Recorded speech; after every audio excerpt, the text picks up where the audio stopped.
If you like the story, you can support the author on Patreon. Link is in the description. Chapter 326 Returning Home. Trouble in the Ghost World. The line went quiet for a few seconds, as if the representative were pulling up records, before a polite but puzzled voice came through. Sir, are you sure about this one? This Drago Knight, well, how do I put it, its combat potential is pretty average, you could even say it's on the low end.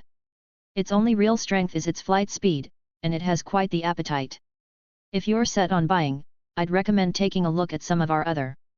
Before the rep could finish, the Drago Knight at his side seemed to understand every word. Its ears, which had been perked straight up, drooped instantly, and its thick tail sagged to the ground. The whole creature looked utterly dejected, as though it had just suffered the greatest injustice imaginable. It had always known it wasn't a battle-type dragon. Being looked down on was nothing new. What it hadn't expected was to get talked down to in the middle of someone trying to buy it. Kairos glanced over at it and spoke into the phone. No need to look at anything else. I'll take this one. The rep on the other end paused, then quickly changed their tune. Of course, sir, if you're sure. This Drago Knight is priced at 1,500,000. 1,500,000. In this world, that wasn't cheap for a non-combat Drago Knight, but it wasn't outrageous either. Raising one with exceptional flight speed came with its own costs. Card. Kairos didn't hesitate. The transfer went through instantly. The moment his phone buzzed with the confirmation, the Dragonite's ears shot straight up and its tail began swinging with enough force to cut through the air. The way it looked at Kairos shifted completely, eyes filled with joy and gratitude, as if it were gazing at a long-term meal ticket. A second later, it came charging over, threw out both stubby forelimbs, and hoisted Kairos clean off the ground. Roar! Kairos's vision blurred as he was lifted into the air. A wave of dizziness hit him, and he sighed. All right, put me down. I get vertigo. The Drago Knight finally caught on and carefully set him back on the ground, scratching its head with an apologetic look, clearly terrified that it had nearly dropped its new boss. Kairos steadied himself and straightened his clothes. Come on, let's head back to Cerulean City, to the same spot you picked me up last time. The Drago Knight obediently crouched down and let him climb onto its back. Roar! With a single thunderous cry, the Drago Knight spread its wings and launched them both skyward. Now with nothing holding it back, it pushed its speed to the absolute limit. The landscape below blurred into streaks of indistinct color. Cerulean City. The Villa District. Kairos stood at his front door, took one look at the perfectly intact entrance, and let out a quiet breath of relief. He pushed the door open, and a breath of clean air washed over him. The living room was spotless, nothing like the mess he might have imagined. The Omenet was hovering just above its tank in the center of the room, apparently in the middle of a nap. At the sound of the door, it stirred. The moment it spotted Kairos, it let out a cheerful cry and darted over, circling him several times as if scolding him for being gone so long. Kairos reached out and patted its smooth little head. Sorry. Got held up with some things. You didn't go hungry these past few days, did you? The Omenet shook its head and gestured toward the kitchen. Kairos looked over. The automatic feeder still had about half its food left. Apparently, even though the Omenet had only recently hatched, this little one had a solid instinct for finding its next meal. Come here, let me introduce you to a new friend. He stepped aside to reveal the Drago Knight standing in the doorway. Its enormous frame nearly blocked the entire entrance. It looked at the Omenet inside and gave a friendly wave of its claw. The Omenet eyed the big creature curiously, unafraid, and swam over to nuzzle against its leg. Kairos then brought out Jengar and Chandelure. This is Jengar, and this is Chandelure. Consider yourselves family from here on out. Jengar immediately floated up to perch on the Dragonite's head and started pulling faces. Chandelure drifted quietly in the air, its blue flames flickering in what passed for a greeting. The Drago Knight looked around at its new housemates and gave a simple, contented grin. It had a feeling this new home was going to work out just fine. Kairos watched the scene unfold and felt the corner of his mouth curl upward. He hadn't become a trainer in the traditional sense. But this, somehow, felt just as good. A few minutes later, after tidying up a bit, Kairos dropped onto the living room couch. He raised his hand, and the pale blue system interface spread open before him. The event had performed even better than expected.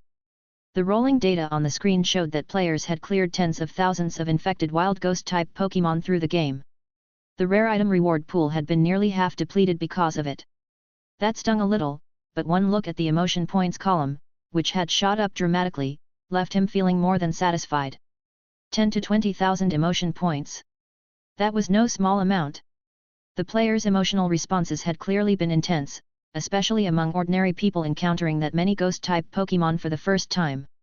The novelty and the thrill of battle had translated into solid returns, which in turn fed back as excitement and satisfaction, naturally generating more emotion points. On top of that, the average skill level of the players was quite high, and stronger individuals tended to contribute proportionally more points. Kairos swiped through the resource panel and closed it, then pulled the invitation card from his bag. The one bound to Mewtwo. As the card activated, a semi-transparent screen materialized, showing a shaky, fast-moving image. It was Mewtwo's perspective, constantly shifting at high speed. He had been keeping an eye on it over these past couple of days. The scene showed the same barren, rocky terrain as before. Mewtwo hovered in midair, wreathed in a halo of violet psychic energy, locked in fierce combat with Regirock. Even through the screen, the terrifying pulse of energy came through clearly. Regirock's fist came crashing down with world-ending force and was stopped effortlessly by Mewtwo's telekinesis. A moment later, a devastating Psy-Strike slammed into the Titan's chest. Kairos studied Mewtwo's aura carefully. It was noticeably stronger than before. Just as he had predicted, Mewtwo was still in its early growth phase, carrying limitless potential within it. It seemed to be forging itself through relentless combat, climbing another rung with every battle it survived. Well, of course. This was Mewtwo, one of the strongest in existence. Regirock was barely a warm-up. Kairos nodded to himself and was just about to close the interface, maybe rest for a bit, check whether there was anything edible in the kitchen.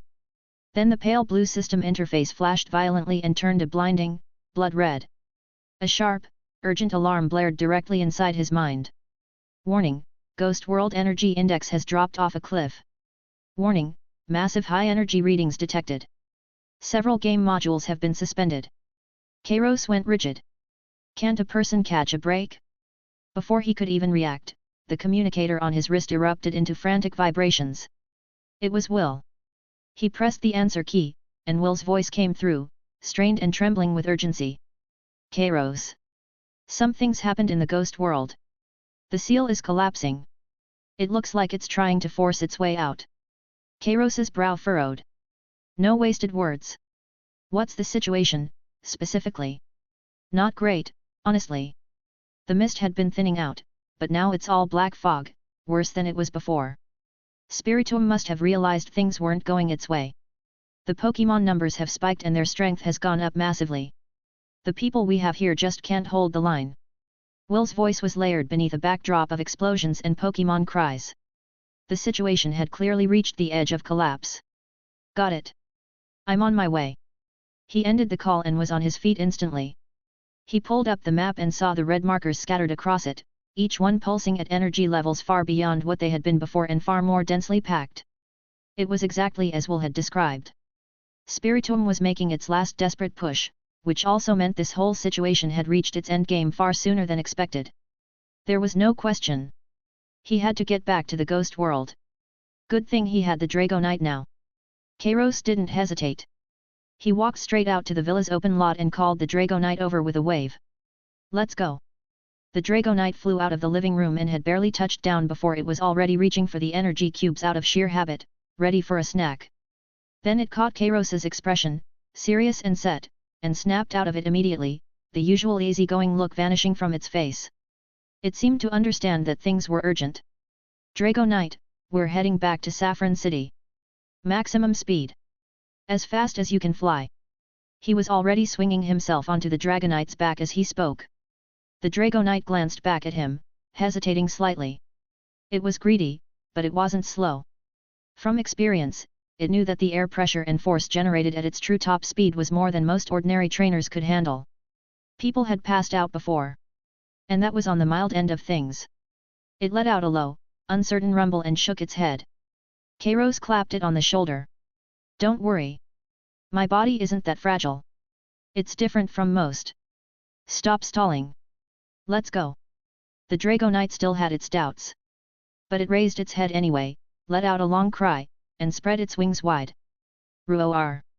A deafening crack split the air, and it was gone, a streak of light shooting upward with Kairos on its back. The world blurred on either side of them, scenery dissolving into indistinct lines. The wind hit like a wall, howling across his face, but just as Kairos had said, the physical conditioning he had received through Cynthia and the others had left him with something beyond ordinary human resilience. At this speed, the pressure barely registered, nothing more than a stiff breeze against his skin. Kairos lay low against the Dragonite's back and closed his eyes. The wind roared in his ears while his mind ran at full speed. This wasn't how he had expected things to play out. He hadn't anticipated Spiritomb moving to break through the seal by force at this point. Still, if it was forcing the break, its condition couldn't possibly be good. The strain of shattering the seal on top of the power it had already lost meant Spiritomb was almost certainly compromised right now. Dealing with a weakened Spiritomb was still a problem that needed solving, but it was a far more manageable one than before. When it came down to it, between Ho-Oh and Giratina, either one could step in to handle a weakened Spiritomb and it should be well within reach. The real question was whether the Ghost World's defensive line could hold until one of those two showed up. And then there were the players. He had built the combat assistance module specifically for the game, designed to match players against Spiritomb's fog-infected ghost-type Pokémon and feed them tactical recommendations based on collected data.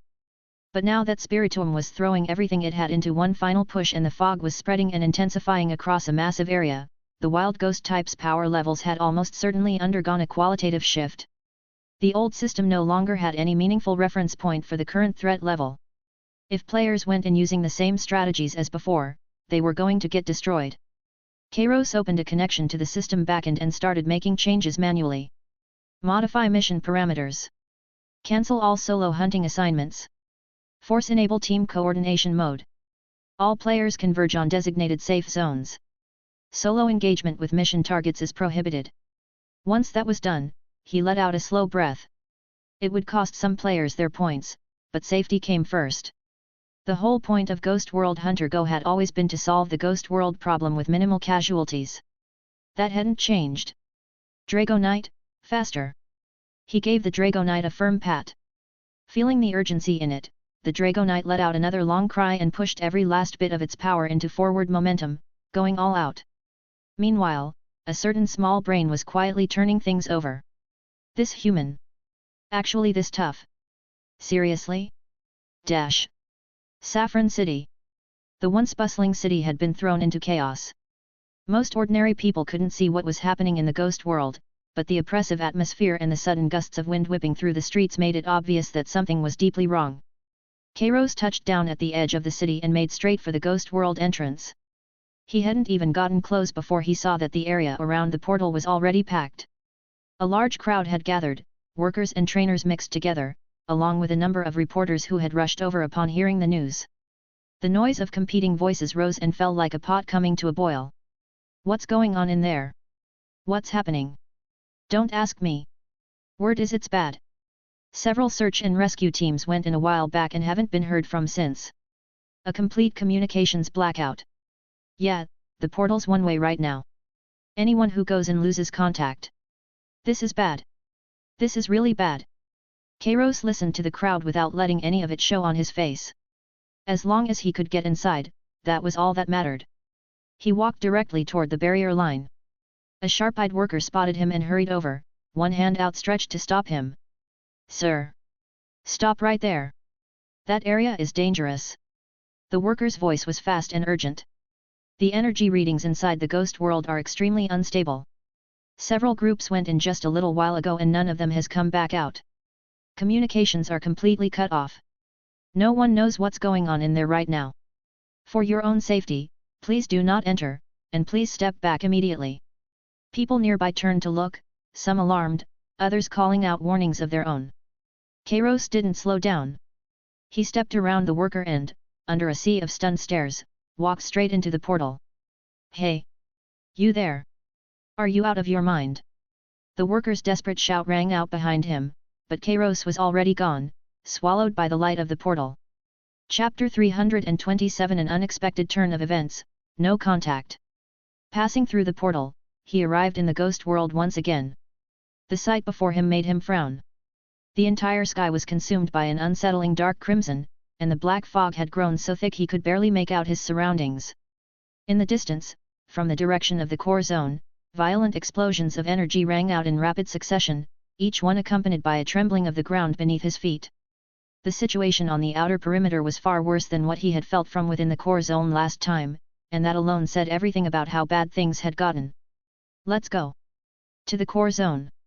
Kairos muttered under his breath and climbed onto Dragonite.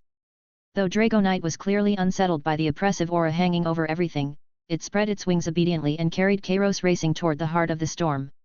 Along the way, Kairos spotted a great many people, mostly players from Ghost World Hunter Go. But none of them carried the excitement or swagger they'd had while they were hunting before. Their faces were pale as they sprinted desperately, with swarms of Pokémon hot on their heels, eyes blazing red and bodies wreathed entirely in black energy. Mismagius, Gengar, Bayonet. The species hadn't changed, but their auras had become something altogether terrifying. Help! What is wrong with this quest? These things are way above level 1 difficulty. The system told me to regroup, but I can't find which way to go. My game interface is a mess. Everything's garbled. It's saying I can't continue the challenge anymore. Cries of panic filled the air from every direction. Kairos gave a small nod. Just as he'd suspected, the support system had completely broken down. These empowered ghost-type Pokémon were at least twice as strong as they had been before. Ordinary players stood no chance against them. It was a good thing he had force-modified the quest parameters earlier, switching the players' objectives to fleeing and regrouping. Otherwise, things would have been far worse by now. Still, this was no long-term solution. Roar! While Kairos was still thinking, Dragonite suddenly let out a sharp, warning cry. A massive Mismagius burst from the black fog and lunged straight at him, claws outstretched. Dark curse energy coiled around its talons, and its entire form seemed to flicker at the edges, half real, half phantom. Kairos glanced at it once. Gengar! Gengar slipped out from beneath Kairos's feet without a sound and vanished from sight in an instant. A heartbeat later, the Mismagius let out a shriek as though struck by something heavy and plummeted from midair, crashing down into the black fog below. Gengar reappeared on Kairos's shoulder, looking faintly surprised at itself. My strength has grown quite a bit. That one, my former self would have had real trouble with it. Kairos, meanwhile, was gauging the distance ahead. They were getting close. Even up here in the sky, the suffocating pressure bearing down on him made it difficult to breathe. The core zone was just ahead. He could only wonder what it looked like now. Half a minute later, Dragonite's massive body lurched to a halt in midair before descending, carrying Kairos down behind a cluster of rocks that offered decent cover. Kairos swung off its back, gave it a pat on the head, and recalled it into its pokeball. Dragonite seemed to sense the suffocating dread radiating from just ahead. It gave a low growl and retreated into the ball without protest. With Dragonite put away, Kairos peered out from behind the rocks toward the front line of the battle. The situation there was, to put it plainly, not good. What had once been a reasonably intact defensive line was now riddled with gaps, and the screams of trainers and Pokémon alike rang out from every corner. At the very center of that line, two figures stood out above the rest. One was Cynthia, dressed in her black coat, her presence as sharp and commanding as ever. The other was Caitlin, composed and graceful even now. In the midst of the chaos, the two of them stood like beacons in a storm, holding their ground in front of the ordinary trainers and directing the tattered defense as best they could. As champions, they were the backbone everyone else leaned on, and no one could have filled that role better. Kairos didn't head straight for them. Instead, he kept low and circled the battlefield, watching and assessing. As he moved, fragments of conversation from the trainers nearby drifted into earshot. The group was a mixed one, league elites, bounty hunters, and even some players who had gotten into this through his game. Battered as they were, most of them still had a flicker of hope in their eyes when they looked toward the two figures holding the line. Damn, what is even happening in this place? I heard the exit vanished, and on top of that, all our communications are being jammed. A young trainer in a green vest spoke while wrapping up a Machop's wounds, his voice laced with helplessness. Beside him, a middle-aged bounty hunter with thick stubble spit on the ground and turned a few pokeballs over in his hand. Save it! You saw what happened. We can't get out. We're trapped in here, plain and simple. Then what do we do? The black fog just keeps getting thicker, and there's no end to the ghost types coming out of it. Relax. You see who's over there? That's Cynthia, champion of Sinnoh, and Caitlin, one of the Unova Elite Four. With those two holding the line, even if the sky falls, they'll be the ones holding it up. All we have to do is defend this little patch of ground and we should at least make it out alive. True enough. We've earned decent rewards from this run. It was worth the risk. I just hope everyone gets through okay. Kairos paused for just a moment at that. For ordinary people, Cynthia was the symbol of absolute strength. But a disaster of this magnitude was something even she couldn't simply shoulder alone, and the same would be true of anyone. His gaze moved through the crowd and settled on Cynthia and Caitlin. Cynthia had just directed Garcomp to repel a wave of ghost-type attackers. She turned, expression grim, and looked toward Caitlin. Caitlin's hands were wreathed in psychic light, clearly sustaining a large-scale defensive barrier, and fine beads of sweat had already formed on her temples. Have you made contact? Cynthia's voice was crisp and cold, though anyone listening closely could catch the faint edge of urgency beneath it. Caitlin shook her head, her face pale. No. The spatial distortion is too severe. I tried reaching out to Kairos through my psychic link earlier, but I couldn't get the signal through. No reinforcements could get in from outside, and they couldn't get out either. Cynthia's brow furrowed as she stared into the surging black fog ahead. Then we hold on our own. If we lose this position, when the ghost world collapses entirely, the real world will. Watching the exchange, Kairos let out a quiet sigh. Spiritom's counterattack. He hadn't anticipated it coming this soon. By the original timeline, more players should have joined by now, not left them with only these two as the primary fighting force. He stopped deliberating and quickened his pace, slipping into the shadows of a collapsed ruin nearby. It was a blind spot in the battlefield, shielded on all sides by massive broken pillars that blocked any line of sight completely. No sooner had he steadied himself than a familiar voice reached him from the darkness at his side. You finally made it. Kairos turned. Will was leaning against a chunk of rubble, covered in blood, clearly hurt badly. Mars Haddo hovered at his shoulder, its expression tight with worry. Will looked up at Kairos, and despite the injuries written across his face, managed a tired smile. Honestly? Really glad to see you right now.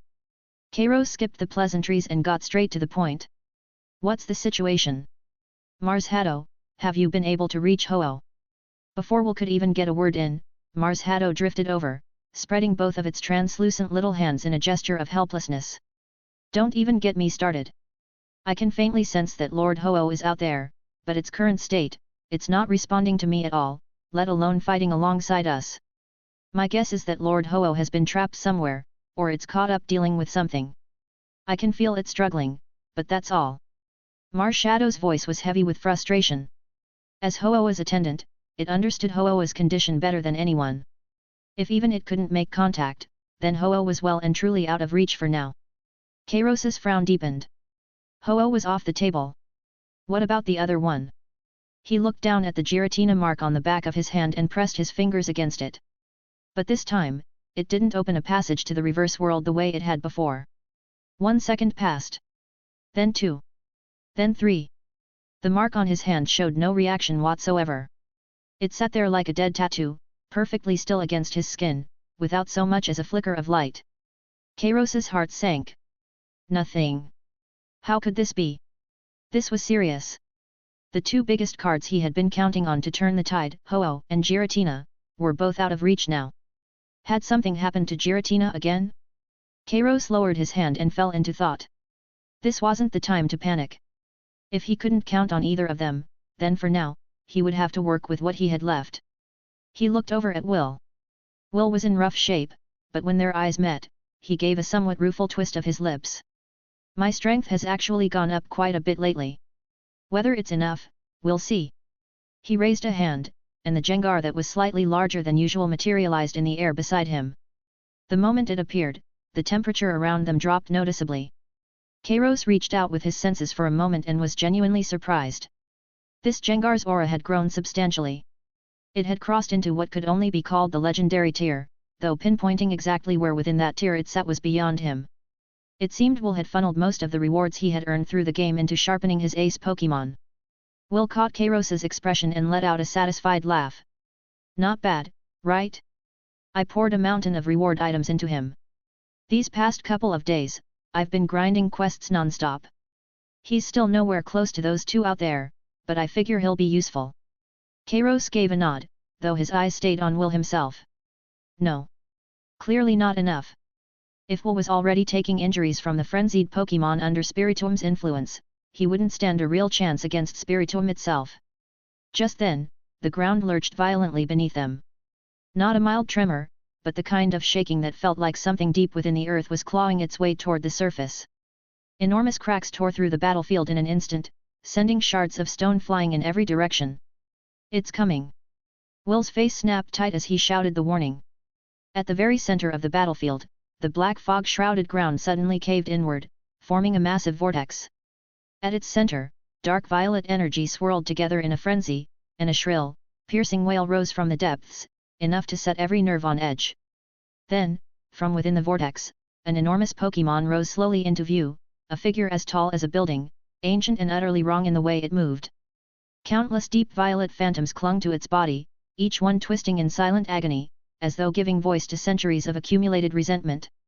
Heavy chains were wrapped around its form, and the face that stared out was bleached white, utterly blank, save for two hollow eyes fixed straight ahead. Spiritomb. The mass of grudges sealed away for countless years had at last torn free from its imprisonment and descended into the world.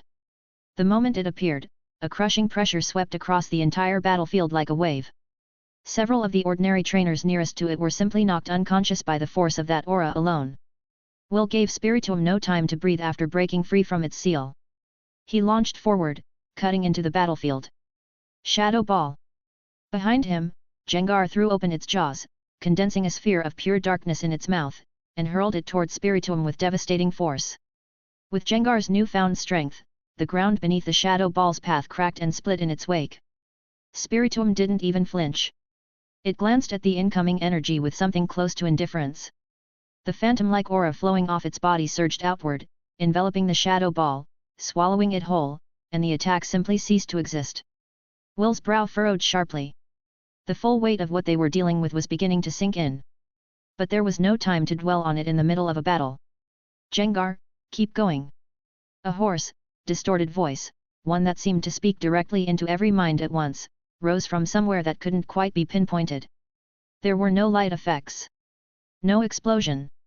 Gengar suddenly let out a piercing, agonized cry, and the energy it had been building vanished in an instant. Its body seized up as though gripped by an invisible hand, the purple sheen of its skin shuddering violently as something was slowly and forcibly drawn out from within. As a gym leader who specialized in ghost types, Will recognized the technique immediately. Curse. But Curse wasn't supposed to work on other ghost types like Gengar. Damn it, this thing. Will's face went white. He tried to call Gengar back, but it was already too late. Spiritomb raised one enormous spectral hand and swept it lazily to the side. The impact hit like a thunderclap. Gengar was hurled through the air like a ragdoll and smashed into a ruined structure far across the battlefield, disappearing into the rubble, its fate unknown. A sharp intake of breath rippled through everyone present. From the moment the battle had begun, the quicker-thinking trainers had been directing their Pokémon to attack without hesitation. Not a single technique had left so much as a scratch on Spiritomb. And Will was the Ghost World's own realm guardian, one of the most powerful trainers there was. His ace partner Gengar couldn't even survive a single hit from Spiritomb. What exactly were they up against? Spiritomb didn't slow down. Whether it had been agitated by the attacks or whether it simply lived for destruction, it raised its head and turned its hollow gaze toward the outer perimeter, where the assembled trainer coalition stood trembling. It opened its mouth and let out a shriek that cut straight to the bone. Torrents of black fog exploded outward from its body, taking the form of countless ghostly tendrils that reached hungrily for the trainers below. Run! Someone screamed it, no one could say who, and what remained of the defensive line collapsed in an instant.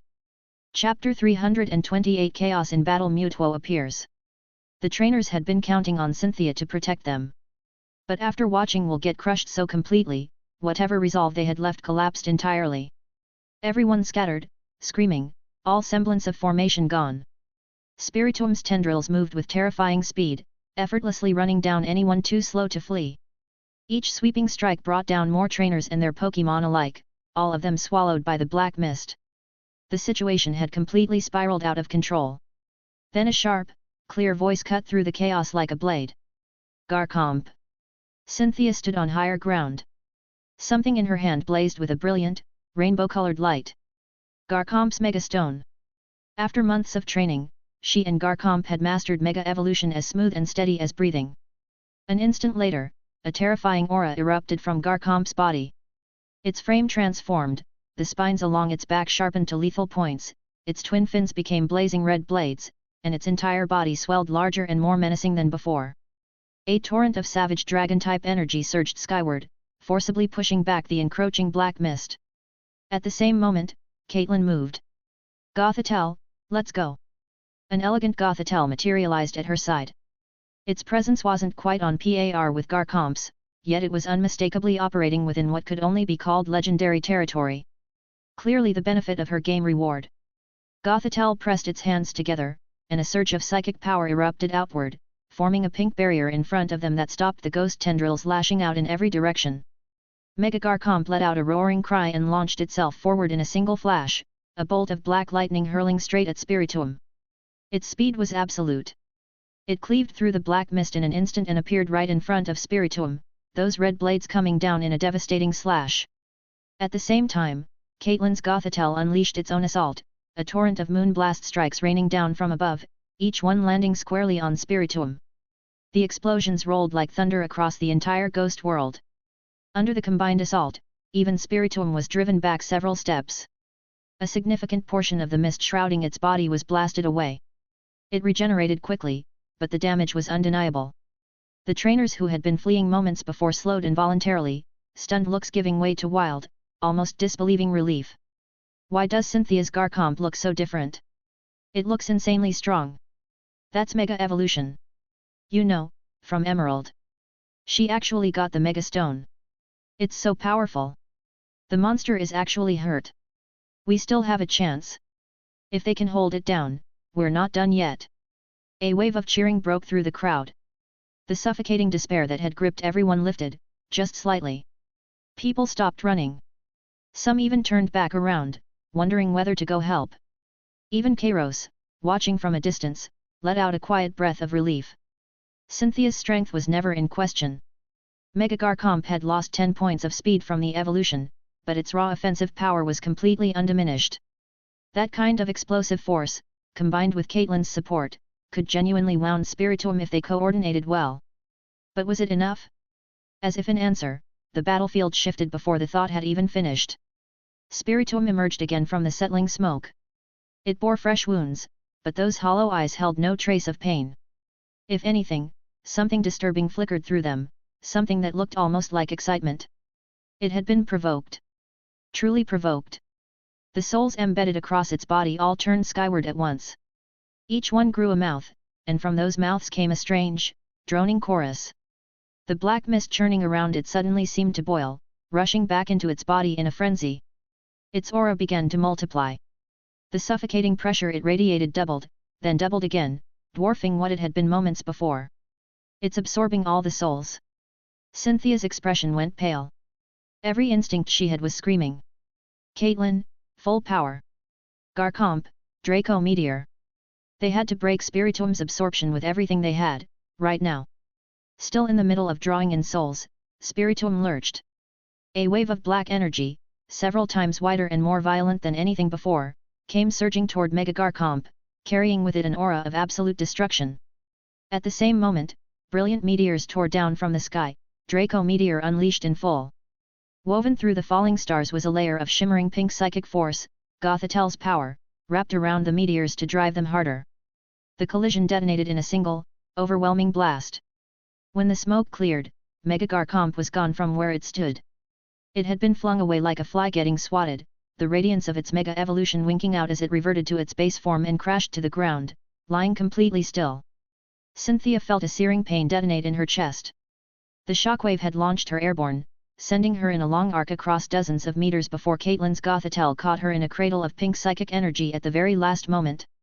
The champion! Miss Cynthia! Screams of horror tore through the crowd. The fragile hope that had just ignited was snuffed out completely. Caitlin's face went white. She wanted to go to Cynthia, but Spiritomb gave her no opening. Another devastating shockwave came sweeping in.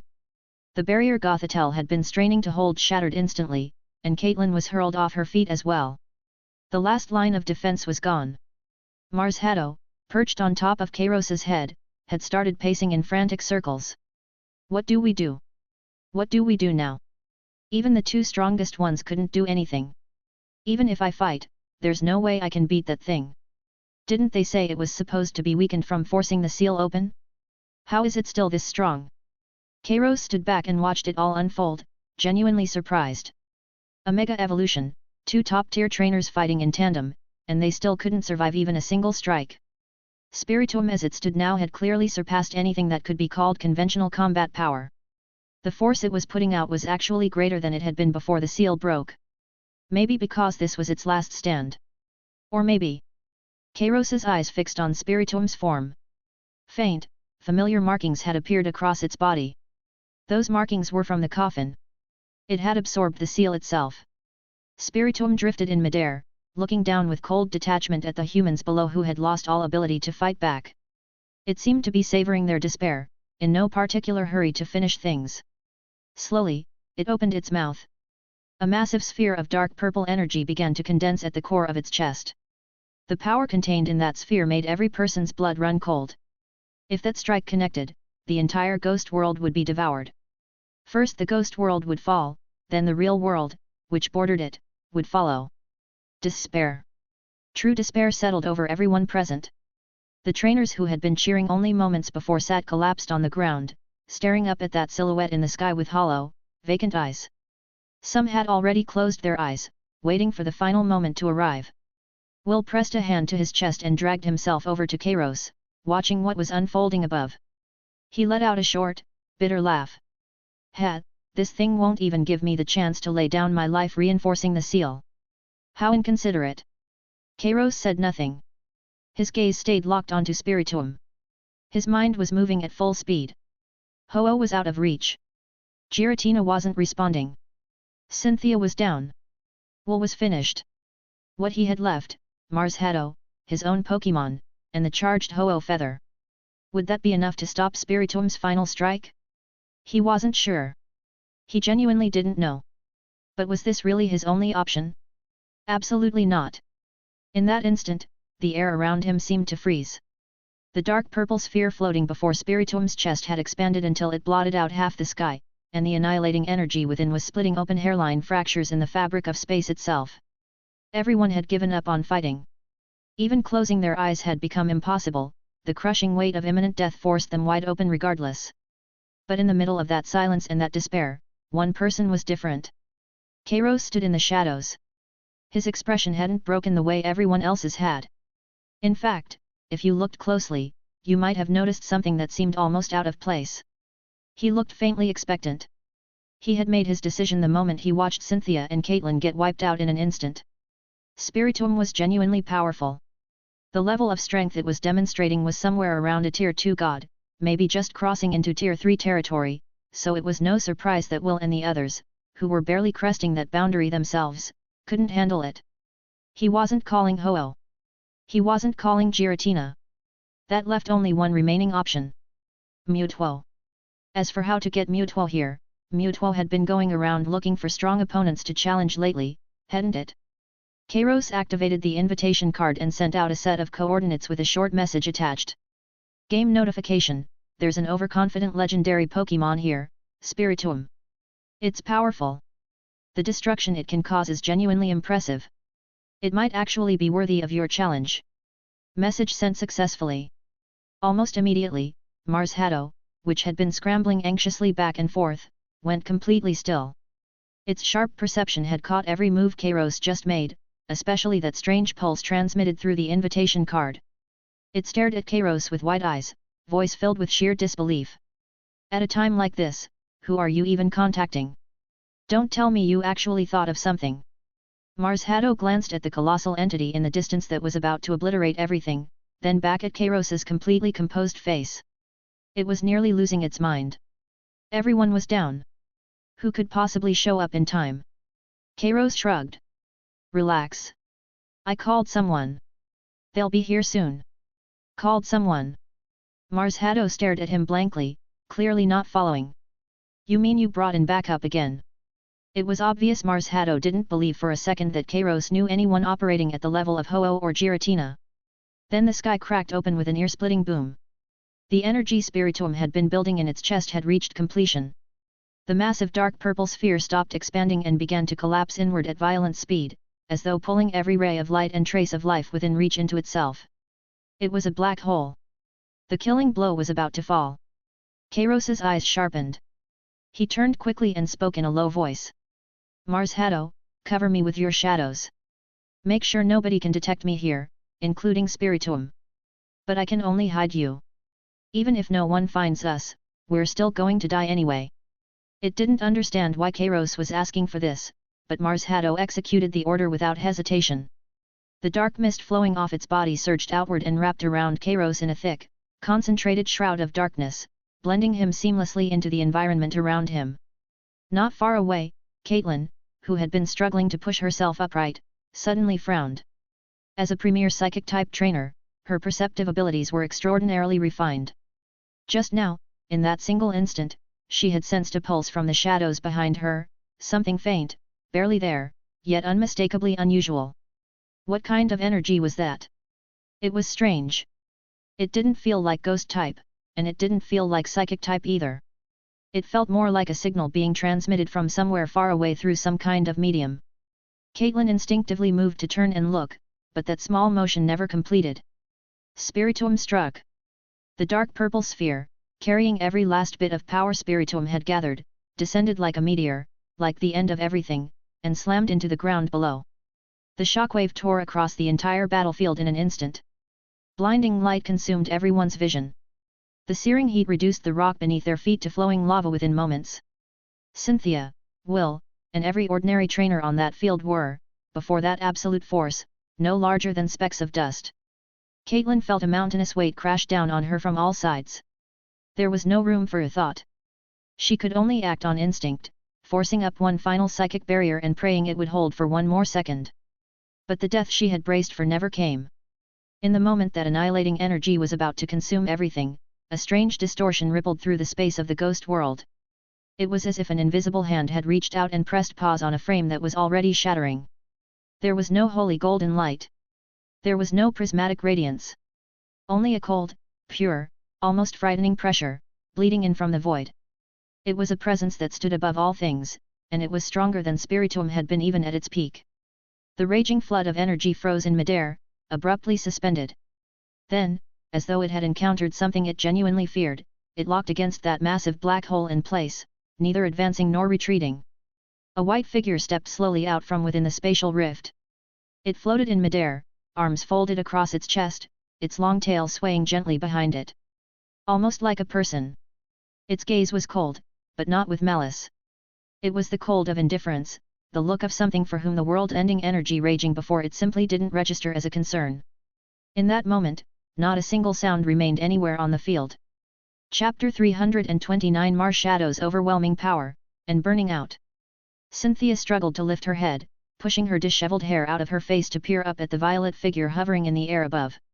The moment she saw it, her entire body went rigid.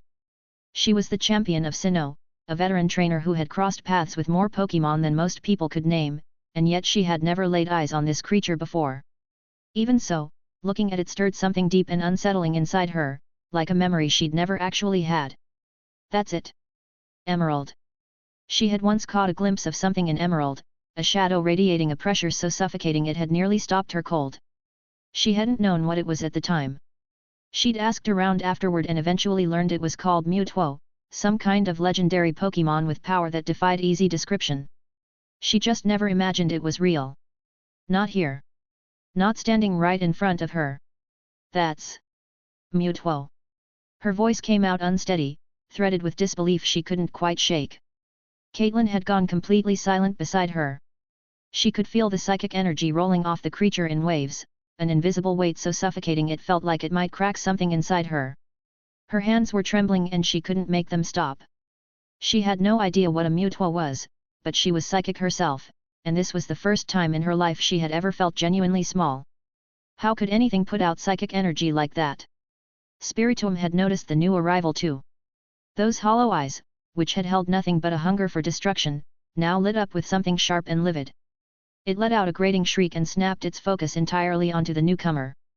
The ghostly tendrils that had been tearing the ground apart converged into a single writhing mass, reshaping into black chains of dark energy that launched themselves at Mutuo from every direction. There was a bigger threat now. It needed to deal with that first. Mutuo didn't move. It stayed exactly where it was, arms folded, not even bothering to look up properly. It gave the incoming chains a single cold glance, like it was noticing a minor inconvenience. A quiet scoff escaped it. The sound of something that had already made up its mind. Then a thin violet barrier flickered into existence in front of it. Almost translucent, almost delicate-looking, and completely, utterly unbreakable. The black energy chains hit it one after another. Each one was strong enough to take out an Elite Four trainer without breaking a sweat, and every single one dissolved against that barrier like it had run into solid steel, leaving behind nothing but a dull thud and a few scattered motes of fading light. Blocked. Not even with a raised hand. It hadn't moved at all. Everyone still conscious enough to watch stood completely frozen. Wool had one hand pressed to his chest, his jaw hanging open, barely remembering to breathe. Just how strong was this thing? Then Mutuo finally moved. It lowered its folded arms slowly, and something like impatience crossed those violet eyes. A worthy opponent. Disappointing. Its voice arrived directly inside the minds of everyone present. Cold. Flat. Utterly without warmth. The words had barely settled when Mutuo was gone from where it had been standing. It reappeared directly above Spiritomb an instant later. No build-up. No flash of light. It simply extended its right hand, palm down, and closed its fingers into a deliberate fist. See force. The impact was staggering. A torrent of psychic energy crashed down from above, bearing straight into Spiritomb's enormous body with everything it had. The creature that had seemed completely unstoppable just moments ago, the one that had brought down a champion and left Elite Four trainers helpless, now looked like something being squeezed in a fist. It had no room to push back at all. That massive body was driven straight into the ground by sheer psychic force, hitting with a brutality that cracked the earth in every direction and sent debris flying. Mutuo wasn't done. It pressed its palm down further, grinding Spiritomb into the ground again and again. Spiritomb howled. Its ghostly vapors thrashed wildly as it tried to break free. It opened its maw, a strange violet energy beginning to collect inside as it tried to build up something powerful enough to break Mutuo's concentration. Against an ordinary psychic Pokémon, that might have worked. Not here. Mutuo's eyes narrowed slightly. A perfectly placed psychic strike punched straight through Spiritomb's defenses and detonated at its core. The light in Spiritomb's maw went out instantly. That burst of force exploded inside its consciousness, cutting off the attack before it could take shape and leaving the creature momentarily paralyzed. This was the difference that pure, overwhelming power made. There was no back and forth here, no clever maneuvering. When the gap was this wide, technique stopped mattering entirely. Mutuo kept the C-force locked on, wrenching Spiritomb up off the ground before hurling it into the distance with crushing force. The entire ghost world shook on impact, like something had just knocked it off its foundations. From start to finish, Spiritomb hadn't managed a single counterattack. The sheer spectacle of it left everyone on the battlefield standing in stunned silence. The trainers who had swung from hope to despair and back again now stared up at that violet figure with blank, hollowed-out expressions. Another one of these things had just appeared out of nowhere? On the bright side, it was going after Spiritomb. On the not-so-bright side, there was no guarantee it was actually on their side. What if it finished with Spiritomb and then turned on them? Hidden in the shadows nearby, Kairos finally let out a quiet breath. But the relief wasn't because Mutuo had Spiritomb pinned down. It was because Mutuo hadn't spotted him yet. Marzhado, Mutuo can't even find you. That's genuinely impressive. He gave Marzhado a real thumbs up. Marzhado, for its part, was completely lost. Mutuo? The one you keep calling Dreamer? So that thing actually is something you called over. Then it hit all at once, and Marzhado went stiff. Wait. You two don't have some kind of problem with each other, do you? Kairos rolled his eyes. No. Relax. Then why did you drag me into hiding? That does nothing for me. Marzhado grabbed Kairos by the shoulders and started shaking him furiously. This was not a joke. The energy coming off that thing had nearly made Mars Haddo feel like it was looking at Ho-Oh itself. If they had somehow ended up on the wrong side of something like that, it was over. Kairos swayed under the shaking, but his eyes never left the battlefield. This was exactly what he'd been hoping to see. After the past few days of training, it looked like Mutuo's power had climbed several times over. Even so, getting caught right now was completely out of the question. Mutuo wasn't in a great mood. Spiritomb probably hadn't been much of a challenge for it at all. Better to stay put and let things play out on their own. Out in the settling dust, Spiritomb dragged itself upright. It looked wrecked. Most of its spectral vapor had been torn away, and the solid shell of its body was riddled with fractures, dark violet energy bleeding out from every crack. It looked up at the figure hovering overhead, and for the first time, something real and cold settled into its eyes. Fear. It wanted to run. For all its hunger for destruction, Spiritomb wasn't reckless. It knew it had picked a fight it had no business picking. It began to shrink, trying to slip down into the dark mist below and disappear. Mutuo watched it try to run with complete disinterest. A flicker of impatience passed through its gaze. Stay! Before the word had even finished, Mutuo's hands came together with a sharp clap. A blinding white beam erupted from its palms, cutting through the air at terrifying speed, and hit Spiritomb squarely in the back without any wasted motion. Hyper beam! The explosion tore across the sky. Spiritomb didn't even have time to make a sound. Its body came apart on impact, scattering into countless black fragments that dissolved into nothing. All that was left was a single dark ghost-type energy core, which tumbled to the ground and lay there with a faint, guttering light, like something that had been completely emptied out. It was over. Less than a minute, start to finish. The crisis that had thrown the entire ghost world into chaos, that had left a champion and a group of Elite Four trainers completely without options, had been wrapped up without any real effort by a single Pokémon that had appeared out of nowhere. Mutuo slowly pulled its hyper beam back, not sparing a glance for the core on the ground. It turned, those violet eyes moving in a slow, deliberate sweep across the battlefield, as though searching for whoever had sent it the signal in the first place. Its gaze paused on the shadows where Kairos was hiding. That alone was enough to push Mars Haddo to its limit. It poured everything it had into holding the disguise, pushing harder than it ever had. In the shadows, Kairos's jaw tightened. Even with the cover between them, he could feel that gaze, like it was cutting straight through the space itself and landing directly on him. The good news was that Mutuo ultimately didn't find him. The bad news was that Mutuo didn't do what Kairos had expected and simply leave. Just as a violet light began to gather around its body and it looked like it was about to vanish, it stopped. It hung there in the air, those deep violet eyes narrowing slowly, and the weight coming off it, already heavy, suddenly became something else entirely. Something heavier and more deliberate than anything it had put out during the fight. Just this. The voice hit the inside of every person's mind like a stone dropped into still water. There was no emotion in it, and yet the contempt came through perfectly clearly, along with something that was almost, but not quite, irritation. Complete silence. Cynthia, Caitlin, Will, and every trainer still standing froze where they were, wide-eyed, like they'd just been told something that rewrote the rules. This Pokémon had spoken. Not out loud. Directly into their heads, through telepathy, without asking permission or giving any warning. The shock of that landed harder than the hyper beam had. Mutuo didn't register their reactions. It turned slowly, that sharp gaze moving across the battlefield again. This time it wasn't wandering. It was deliberate, pressing down on every person present like it was looking for something specific underneath the surface. You called me out here for this. Its voice carried across the ruined wasteland, edged with the quiet frustration of something that felt like its time had been wasted. Whoever summoned me. Come out. That simple sentence sent a chill straight down the spine of everyone within range. Will dragged a hand across his forehead. So it's, looking for someone? It's saying someone here called it. Cynthia's heart was hammering.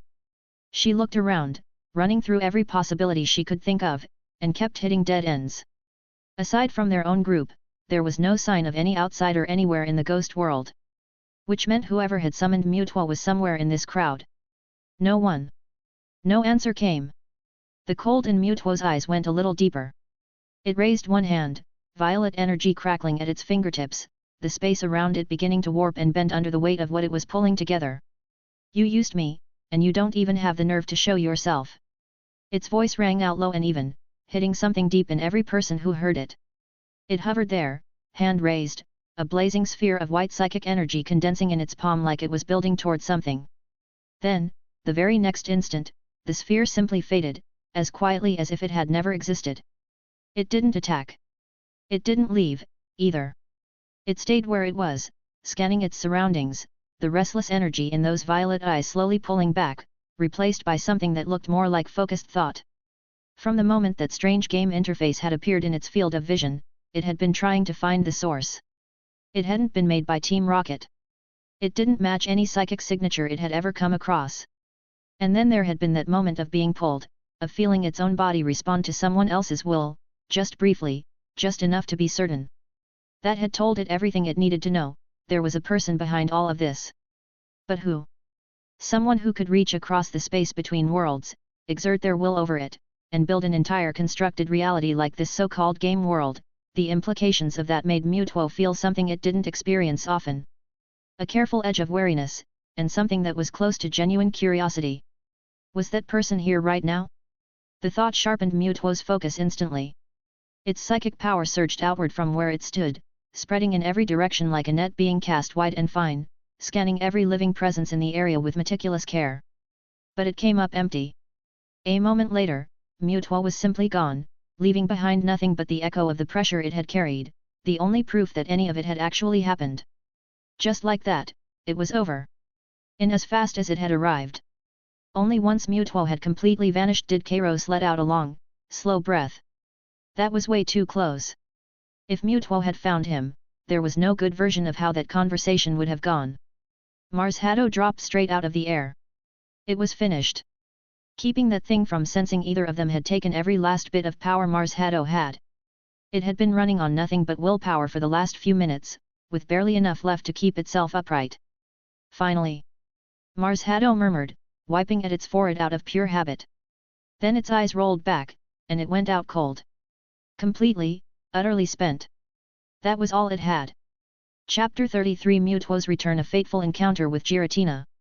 As Mutuo departed, the battlefield fell into a momentary silence before erupting into a thunderous roar of shocked voices. Cynthia clutched her injured chest and struggled to her feet with Caitlin's support.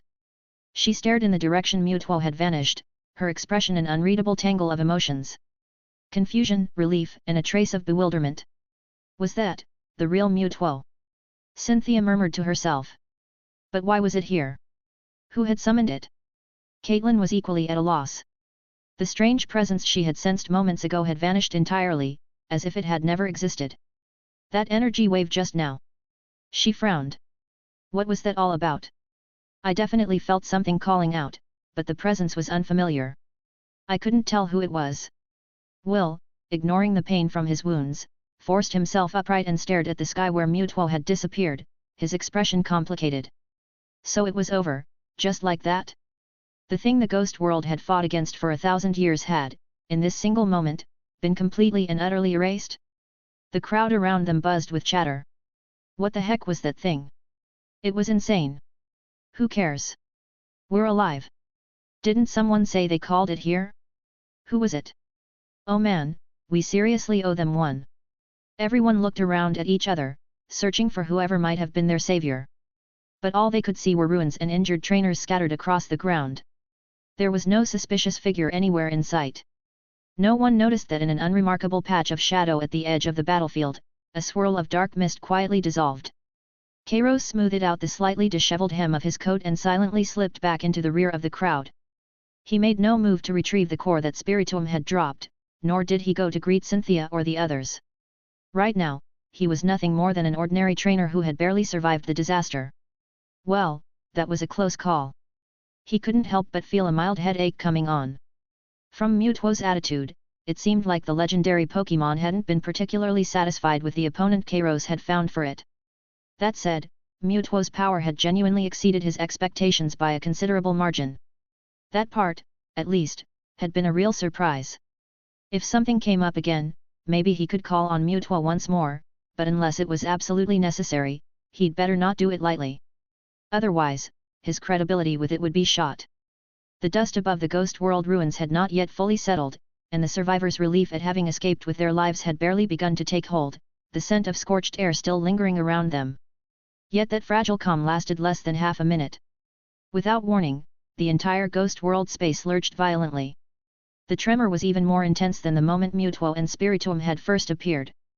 Before anyone could process what was happening, the white figure that had only just disappeared reappeared in midair without a single warning. Mutuo had come back. It hovered low in the sky, the violet aura surrounding its body blazing more brilliantly than before. The searching frustration that had burned in its pale purple eyes was gone, replaced by something close to feverish, battle-hungry elation.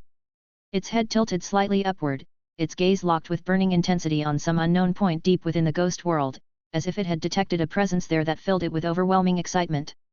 The moment Mars Haddo spotted Mutuo's return, it immediately began channeling its own power again to keep the two of them concealed. Why is it back? Will's expression shifted instantly. Cynthia's pupils contracted sharply as she stared up at Mutuo. What did the legendary Pokémon want? Surely Spiritomb hadn't been enough of a warm-up for it. Was it planning to reduce this entire place to nothing? Just as everyone was plunging into fresh waves of panic over Mutuo's return, Kairos, who had been blending into the crowd and playing the part of an injured bystander, suddenly went pale. A searing pain flared from his chest without any warning. He hissed sharply through his teeth and pressed a hand instinctively over his sternum. Through the fabric of his shirt, he could feel it clearly, the mark Giratina had left on him was burning hot, like a brand fresh from the fire pressed against his skin. It was the seal Giratina had placed on him. He jerked his head up, his gaze cutting through layer after layer of ruins and dark mist to fix on the most turbulent, most unfathomable region deep within the ghost world. Finally waking up, are you? As for the source of all that commotion moments ago, Kairos had already formed a theory. It had to have been Giratina. But why now? Could it be that Mutuo's hyper beam earlier had been loud enough, and the explosive energy from Spiritomb's shattered core had been enough of a jolt to wake it? In the next instant, the sky cracked open. Not as a figure of speech. Literally, physically cracked open. The already dim and oppressive sky of the ghost world split apart in a massive fracture, like the surface of a shattered mirror. The fissure glowed with an eerie blue-violet light, and the space surrounding it collapsed entirely in that moment. Gravity itself seemed to cease functioning as chunks of stone and crumbling debris began rising into the air in defiance of all natural law. With it came a phantom cityscape that spread across the entire sky, a vast, towering inverted architecture wreathed in deep black luminance, rendered upside down. The reverse world. Then a pressure, several times more terrifying than anything Mutuo had exuded, came pouring through that fracture in an unstoppable torrent. If Mutuo's aura had been a razor-sharp sword, this presence was an entire mountain, crushing down on everyone until they could barely draw breath. What is that? Caitlin felt as though her mind had gone completely numb. Just moments ago, comparing her own psychic ability to Mutuo had already been difficult to accept. Now, completely out of nowhere, another overwhelmingly powerful existence had appeared, one that made it impossible to breathe. What was even going on? Accompanied by a sound that set every tooth on edge, a colossal golden claw thrust itself through the tear in space, seized the edge of the fracture, and wrenched it apart. The rumbling deepened. The sky seemed to be torn open by a pair of invisible hands, and an immense silhouette, so enormous it left everyone breathless, descended slowly from the swirling, distorted vortex. It had 6 golden tendrils that fanned out like wings.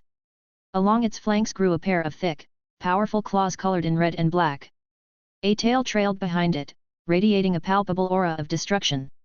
Its head was crowned in golden armor, and a pair of crimson eyes stared down at the land below with cold, absolute indifference, as if gazing upon some inconsequential corner of existence. The sovereign of the reverse world. The renegade Pokémon, Giratina. The very instant it appeared, the entire ghost world was transformed beyond recognition. The previously grey and oppressive sky was swallowed whole by that eerie blue-violet radiance. The world around them seemed to invert into a distorted mirror image of itself, countless geometric shards of fractured space drifting, spinning, and colliding through the air. Every trainer present, Cynthia included, had forgotten everything else entirely. In that moment, even they found it difficult to judge whether Mutuo's pressure or this new arrival's was greater. No, wait. There was no question. This one was stronger. Overwhelmingly so. Giratina swept those crimson eyes across the scene, and finally, its gaze came to rest on the purple figure not far away. Mutuo. Another existence that carried the aura of legend. 2 legendary Pokémon. In the shattered sky above the ghost world, their gazes met. The air seemed to freeze solid. Powerful. Mewtwo made that judgment in an instant. The reason it had not left earlier was precisely because it had sensed this terrifying presence stirring awake. It had been searching for a worthy opponent, for a powerful being that could give it a real battle, one that would push it to evolve further. And now, that target was right in front of it. Blazing hot blood began to flow. There were no words exchanged. No testing the waters. Mewtwo's figure vanished from where it stood, moving so fast that even an afterimage couldn't keep up. In the next second, it had already appeared before Giratina, and in that slender hand that contained the power of destruction, a ball of white light several times more radiant than anything it had shown before was already forming. Psy-strike. The explosion of energy detonated in midair and swallowed Giratina's enormous body whole. But just as everyone braced for the towering new arrival to take serious damage, 2 points of red light flickered to life within the smoke and dust. A low, resonant roar, filled with absolute authority, tore through the cloud. In the next heartbeat, a thick beam of red-black energy fired like a laser and slammed directly into Mewtwo's Psy-strike, scattering it apart. Dragon Pulse. The two forces collided in midair, triggering a violent chain reaction. The floating fragments of fractured space nearby shattered like glass under the shockwave. Giratina emerged from the smoke entirely unharmed, its 6 golden tendrils moving like 6 rampaging dragons, each one crackling with the terrifying force to rend the fabric of space itself, lashing out toward Mewtwo with full power. Its presence was incomparably greater than Spiritomb had been, by an order of magnitude that was difficult to even measure. A flash of true gravity passed through Mewtwo's eyes. It had not expected this creature to deflect its attack so effortlessly. It held back no longer. The violet radiance across its entire body surged and expanded into a massive energy shield, which it used to take Giratina's strike head-on. The impact landed with a dense, bone-deep thud that made every heart in the crowd shudder. Mewtwo's seemingly slight frame was sent hurtling backward several hundred meters before it managed to stop. But Giratina wasn't finished. It gave Mewtwo no room to recover. Its jaws opened wide, and the space around it instantly began to cave inward. Hundreds of black energy spheres gathered within its maw, then fell from the sky toward Mewtwo's position like a storm of black rain. Shadow Ball. Each individual sphere had enough force to level a building. And right now, there were hundreds upon hundreds of them raining down at once. Mewtwo shot upward from the wreckage, attempting to use its speed to evade. But the sky itself began to fracture in that same moment. Countless deep violet spatial rifts opened from nothing, cutting off Mewtwo's escape routes, or materializing directly in the path it was forced to take. Mewtwo failed to dodge one of the spatial shards. In the next instant, its body locked up for a fraction of a second, caught in what appeared to be a brief paralysis from passing through the rift. It was only a moment, but against a barrage of hundreds of shadow balls, a single moment was more than enough to be fatal. The explosions rang out one after another. The deep black energy crashed down onto its body, throwing up an enormous cloud of smoke and debris. When the dust cleared, Mewtwo was no longer where it had been. Its silhouette reappeared higher in the sky, clearly having escaped through teleport, but by now it was covered in wounds from head to foot. In just a few brief exchanges, Mewtwo had clearly fallen to the defensive, retreating ground with every passing second. This is bad. Cynthia stared up at the sky, the color draining from her face. That suffocating sense of despair settled over her again. If Mewtwo had been their savior moments ago, then now, the battle between these two legendary beings was nothing short of another catastrophe. Every collision between them sent space shockwaves rippling outward, and the ground kept splitting apart further and further. The only reason no one had already been killed by the aftershocks was that the fighting was happening at enough of a distance. Is this what a battle between gods looks like? Caitlin whispered, her eyes filled with an indecipherable light. A fight of this scale was something no human being could intervene in. Even watching it felt like an unearned privilege. Just as everyone had sunk into bottomless terror, convinced the ghost world was on the verge of total annihilation, a patch of shadow at the edge of the battlefield stirred. A mass of inky darkness spread outward like ripples on water, and then a figure in a black trench coat stepped slowly out of the shadows. Kairos drew a long, steady breath. He could feel the mark on his chest still burning. He knew he couldn't keep hiding. If he didn't intervene soon, these two would tear the entire ghost world apart down to its foundations. Besides, Giratina was his allied partner, and Mewtwo was effectively his own. There was no point to this fight whatsoever. It had to be stopped. No choice. I'm going to have to bite the bullet. He sighed inwardly, straightened his collar, and then did something that made everyone's jaw drop. In full view of the crowd, a figure whose face was completely obscured by a shroud of mist around his head stepped forward without summoning a single Pokémon, without any form of protection, and charged headlong into the center of the battlefield. What the hell is that person doing? The first person to notice screamed out loud. Cynthia caught sight of it too, and the words left her mouth before she could even think. Come back. It's too dangerous. Every pair of eyes locked onto this apparently suicidal figure. With Mars Haddo running interference in the shadows, Kairos weaved nimbly through the falling debris and waves of residual energy, sprinting at full speed until, impossibly, he actually made it to the contested ground between the two battling legendaries. Then he stopped. Facing Giratina on his left, whose maw was already gathering a devastating beam of energy, and Mewtwo on his right, whose body blazed with the power of Psy Strike, Kairos slowly spread both arms wide. Stop!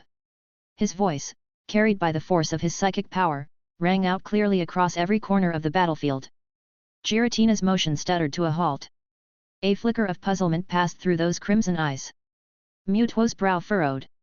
It could not understand where this feeble human had come from, or how he dared to interrupt its battle. He's out of his mind. Will pressed a hand to his forehead, feeling as though his entire worldview was on the verge of collapse.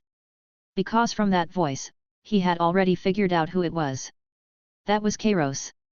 He knew Kairos had his share of tricks, but this was pushing it way beyond anything reasonable.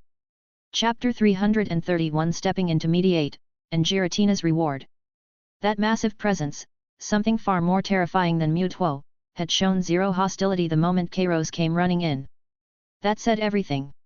It meant Kairos and this creature actually knew each other. Kairos stood in the howling wind, completely unfazed. He tilted his head back to look up at Giratina and said, all right. Let's wrap it up. This is all a misunderstanding. He's with me. He just dealt with that Spiritomb, so technically, we're all on the same side here. Kairos gestured toward Mewtwo across the wreckage, as casual as someone trying to break up an argument between two people who'd been friends all along. He just likes to fight. Don't take it personally. Giratina's enormous body slowly descended. Its crimson eyes settled on Kairos for a few seconds, with the raw fury in them cooling and giving way to something quieter. It could feel it. Spiritomb's presence had vanished completely. Giratina pulled back the energy it had been building and let out a low, rumbling exhale. Agreement. Across from them, Mewtwo had gone still. It stared at Kairos, its wariness undiminished, but now tangled with genuine confusion. This human, why was that terrifying creature actually listening to him? And stranger still, when it tried to read this person, its psychic power found nothing. The attempt just slid off, like there was nothing there to grab onto. Who are you? Mewtwo floated in the air, its voice rising cold and flat inside Kairos's mind. It didn't attack. There was no hostility coming from this human, and it could tell. Kairos smiled faintly but said nothing. Instead, he reached into his windbreaker pocket and pulled out a card. It was a physical card, intricately designed, printed with unusual patterns and a spinning Pokeball emblem at its center. An invitation card. He held it up and gave it a small wave. To anyone watching, it would have looked like nothing special. But the moment Mewtwo's pale violet eyes landed on it, they sharpened. A shudder moved through its entire body. A powerful, unmistakable pulse radiated from the card and drove straight into the depths of Mewtwo's mind. That feeling. It was the game. The virtual world that had thrown challenge after challenge at it, that had made it fight and struggle and, for the first time, feel something it could only describe as satisfaction. And this human standing in front of it was connected to that world. Maybe that voice, the one that had reached out from somewhere beyond, was him. So, it was you. The coldness in Mewtwo's voice had shifted. Something harder to name had moved in. It had always assumed that virtual world was the work of some extraordinary being. It hadn't expected the answer to be a human. Kairos pocketed the card, met Mewtwo's gaze, and gave a small nod, nothing more than an acknowledgement. With the confusion cleared, they could move on. Just then, Giratina let out a long, resonant cry. It turned and extended one of its massive claws, pressing it toward the spot where Spiritomb had been sealed. A deep hum filled the air. Space rippled again. A massive shard rose slowly from the rubble, radiating dense blue-violet light. It was the size of a house, wrapped in a churning spatial storm, and seemed to hold an entire other world inside it. A fragment of the distortion world. It was the source of Spiritom's power, and the very thing Kairos had promised to help Giratina recover. Giratina extended its tendrils, coiled them around the enormous shard, and then turned to look at Kairos. The meaning was plain enough. We got what we came for. Time to go. Kairos was mildly surprised. Already? Then again, maybe that was fine. This place was a wreck, and going back with Giratina would give him a chance to work out the faith energy arrangement he'd promised. Besides, standing here in front of Mutuo was a lot to deal with. Before he could say a word, one of Giratina's tendrils coiled around his waist and lifted him smoothly off the ground. Just as Giratina was about to tear open a rift back to the distortion world, Mutuo spoke. I'll find you. The words cut through the shifting air and reached Kairos clearly. That game, are there more challenges? Kairos glanced back at Mutuo hovering in the sky and nodded. Of course there are. Looks like you've got other things to deal with right now anyway. I'll put something together for you when the time's right. Sorry today got cut short. Something flickered in Mutuo's eyes at that. It made no move to stop Giratina. Instead it turned, vanished in a streak of violet light, and was gone. Boom! With a thunderous crack, Giratina tore open a spatial rift and pulled Kairos and the massive shard through with it. The sky above the ghost world slowly sealed itself shut. The crushing pressure was gone. Suspended debris clattered back to the ground.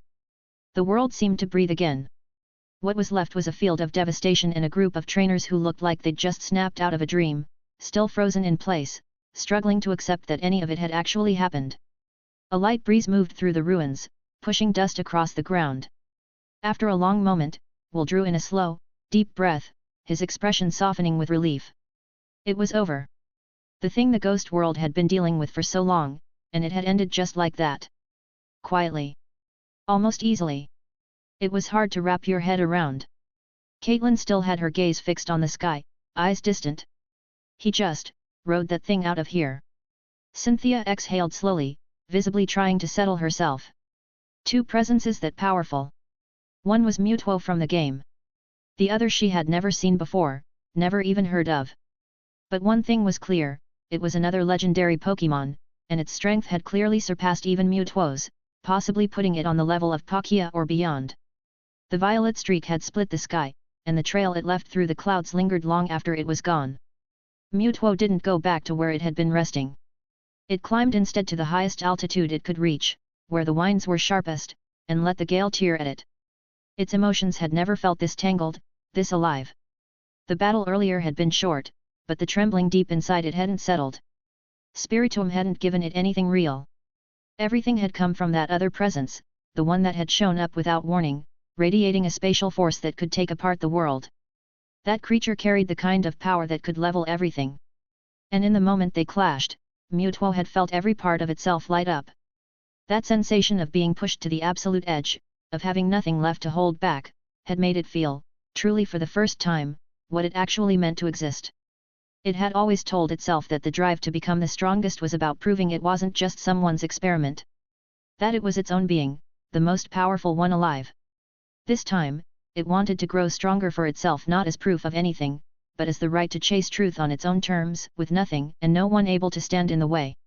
Only with power that topped everything else could it truly hold its own fate. And through all of that, the image of that human kept surfacing in its mind. His face was hidden behind some kind of dark haze, every feature completely obscured, but Mutuo had no doubt. It was him. That kind of resonance, deep and instinctive, couldn't be faked. The one who had built the virtual world, designed its challenges, given it the means to push past its limits. The creator. And it turned out he was here, in this world. More than that, he and that terrifying creature clearly had history. The way Giratina had deferred to him was enough to say it all. They would meet again. The light in Mutuo's eyes pulsed once. Its form surged forward and disappeared into the clouds. It needed time to sit with what today had given it, and time to wait for that person's next move. None of this was anywhere close to finished. At the same time, in the distortion world. As the spatial rift sealed behind them, the suffocating pressure that had followed them through faded away completely. Kairos blinked and the ruins of the ghost world were gone.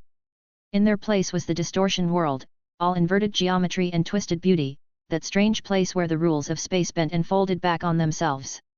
Unlike his last visit, this time he appeared directly inside the city at the heart of it. He hadn't even found his footing before a burst of loud, excited shouting erupted from somewhere nearby. It's Kairos. He's back. Finally.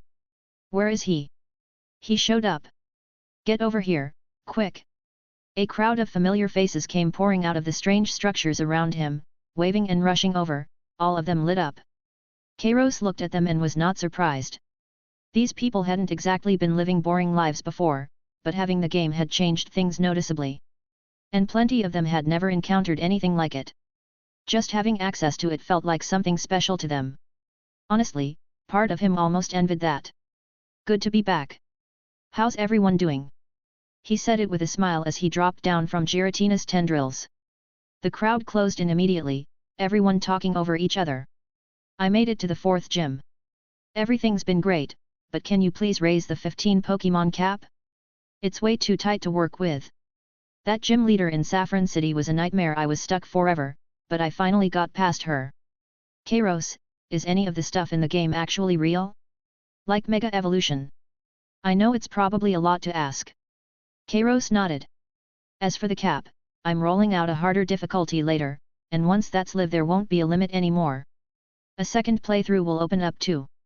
Mega Evolution, you'll see for yourselves eventually.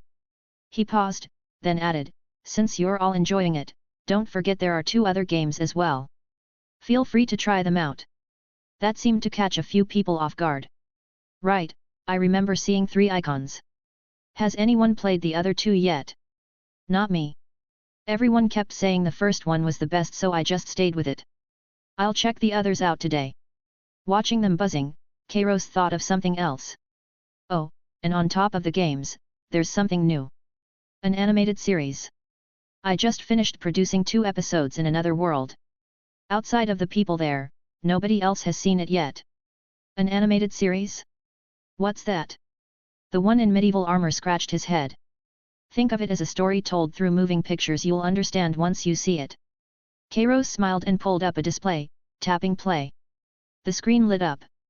The first episode started rolling at a quick pace, just enough to give them a feel for it. The crowd that had been buzzing a moment ago went completely quiet. More than a few of them had locked onto the screen, pulled in immediately by something they had no framework for. For people who had never encountered anything like cinema or animation, the impact was instant and total. Those who came from more developed worlds seemed less drawn to it and drifted off after a moment to get back to the games. Within a minute, the plaza at the entrance to the distortion world had gone almost completely silent, the only sound coming from the screen. Even Giratina seemed unsettled by the shift in atmosphere. It was the ruler of the distortion world. It had made the effort to bring Kairos back here, and not a single one of these people had so much as looked at it. Every one of them was staring at a glowing little slab. Was that really how this was going to go?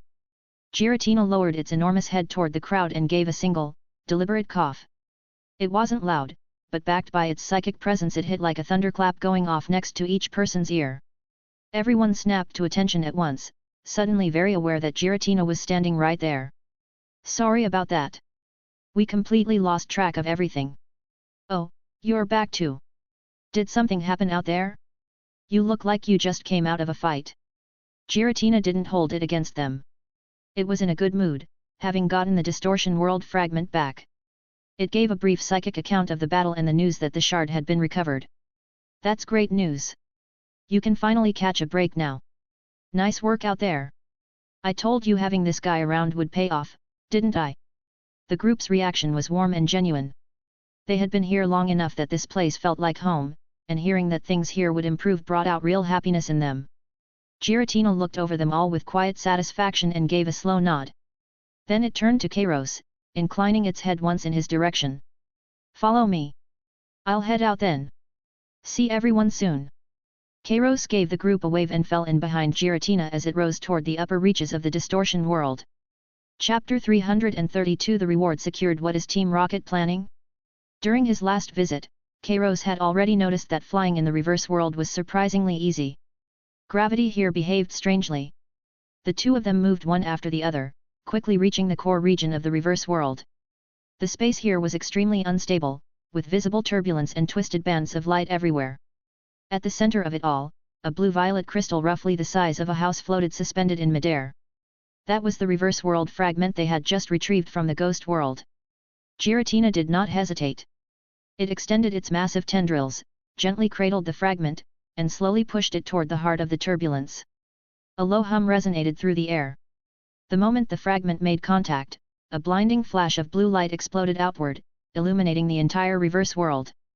Immediately after, a vast and pure wave of energy erupted from the point of contact and swept in all directions. The previously dim space became brilliantly bright in an instant, and the floating fragments of rock seemed to respond to some invisible summons, beginning to align and rearrange themselves.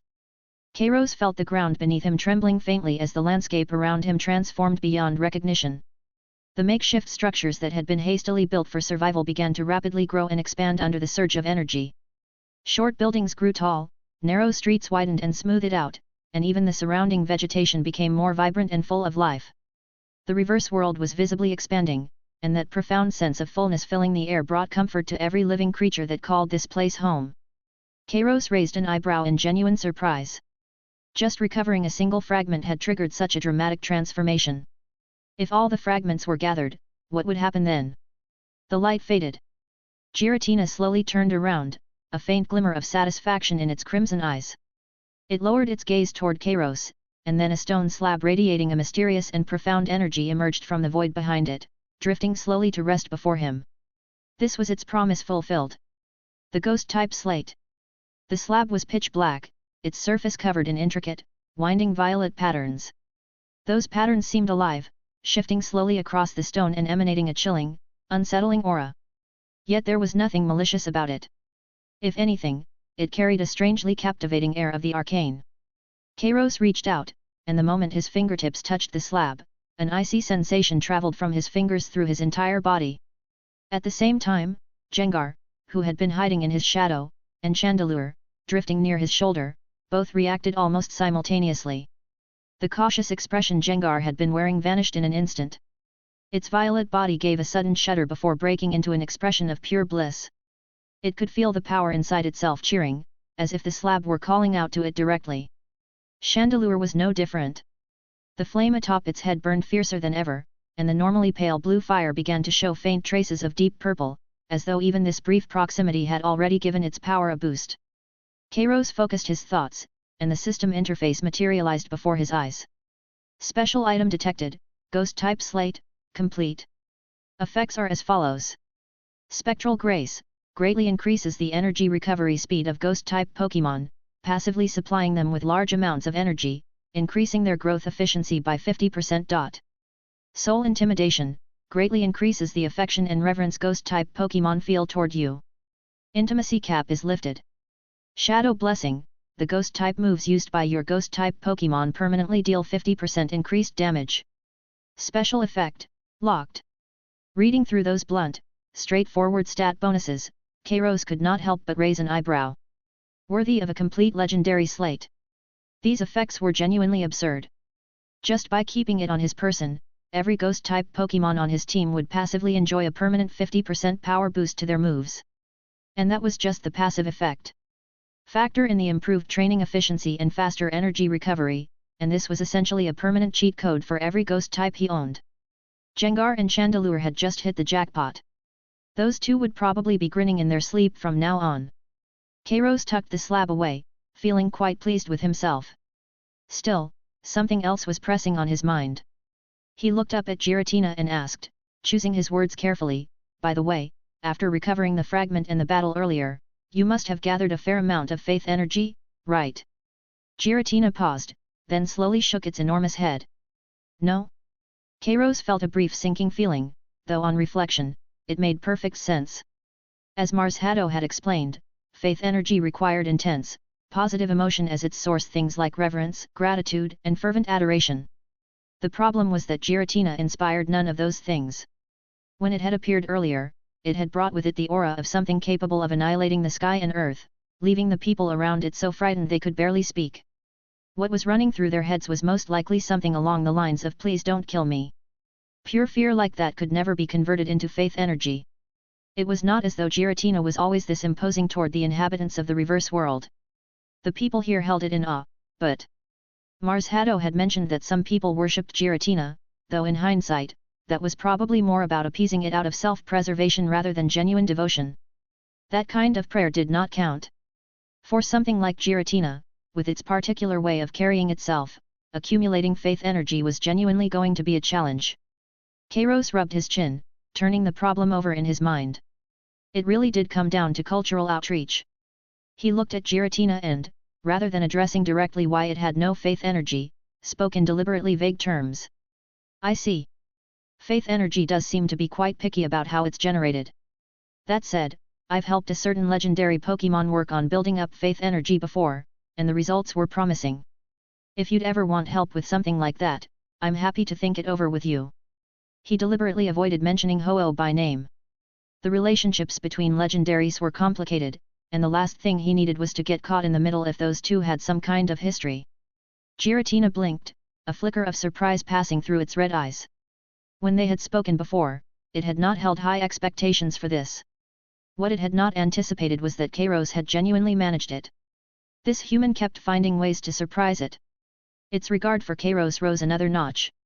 Where once it had seen him as an amusing partner, it now began to think that perhaps this human truly had what it took to be something more, its representative in this world. Giratina let out a low, rumbling cry. Its tendrils wrapped gently around Kairos and carried him toward the spatial rift. The transaction was complete, and it was time to see its guest home. Besides, it needed to settle in and properly absorb the newly integrated fragment, consolidating the reverse world's foundation. Just before they passed through, Giratina's mental resonance reached Kairos's mind with quiet clarity.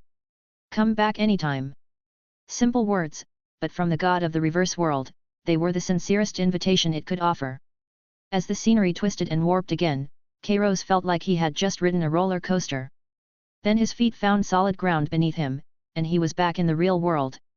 The surroundings were still a field of rubble, though the champions and other powerful trainers had all departed. Only a few staff members remained in the distance, busy with cleanup.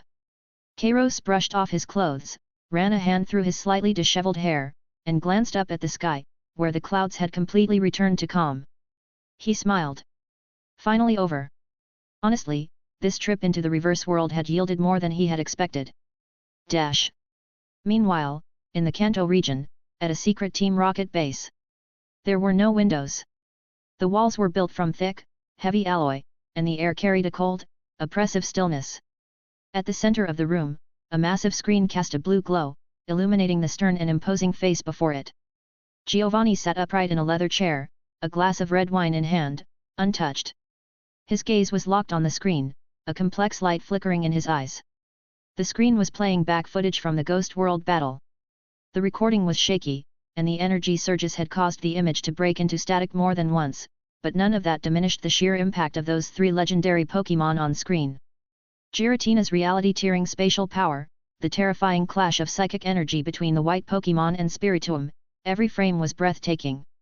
Giovanni replayed the video repeatedly, pausing again and again on the white figure. Honestly, before Mewtwo had escaped, he had always considered it a slightly above-average failure, a far cry from the beings he had seen in the game. He had felt some regret about it, but it had never truly weighed on him. Looking at this now, he realized he had been wrong. When it had fled, it had been a raw, unfinished thing.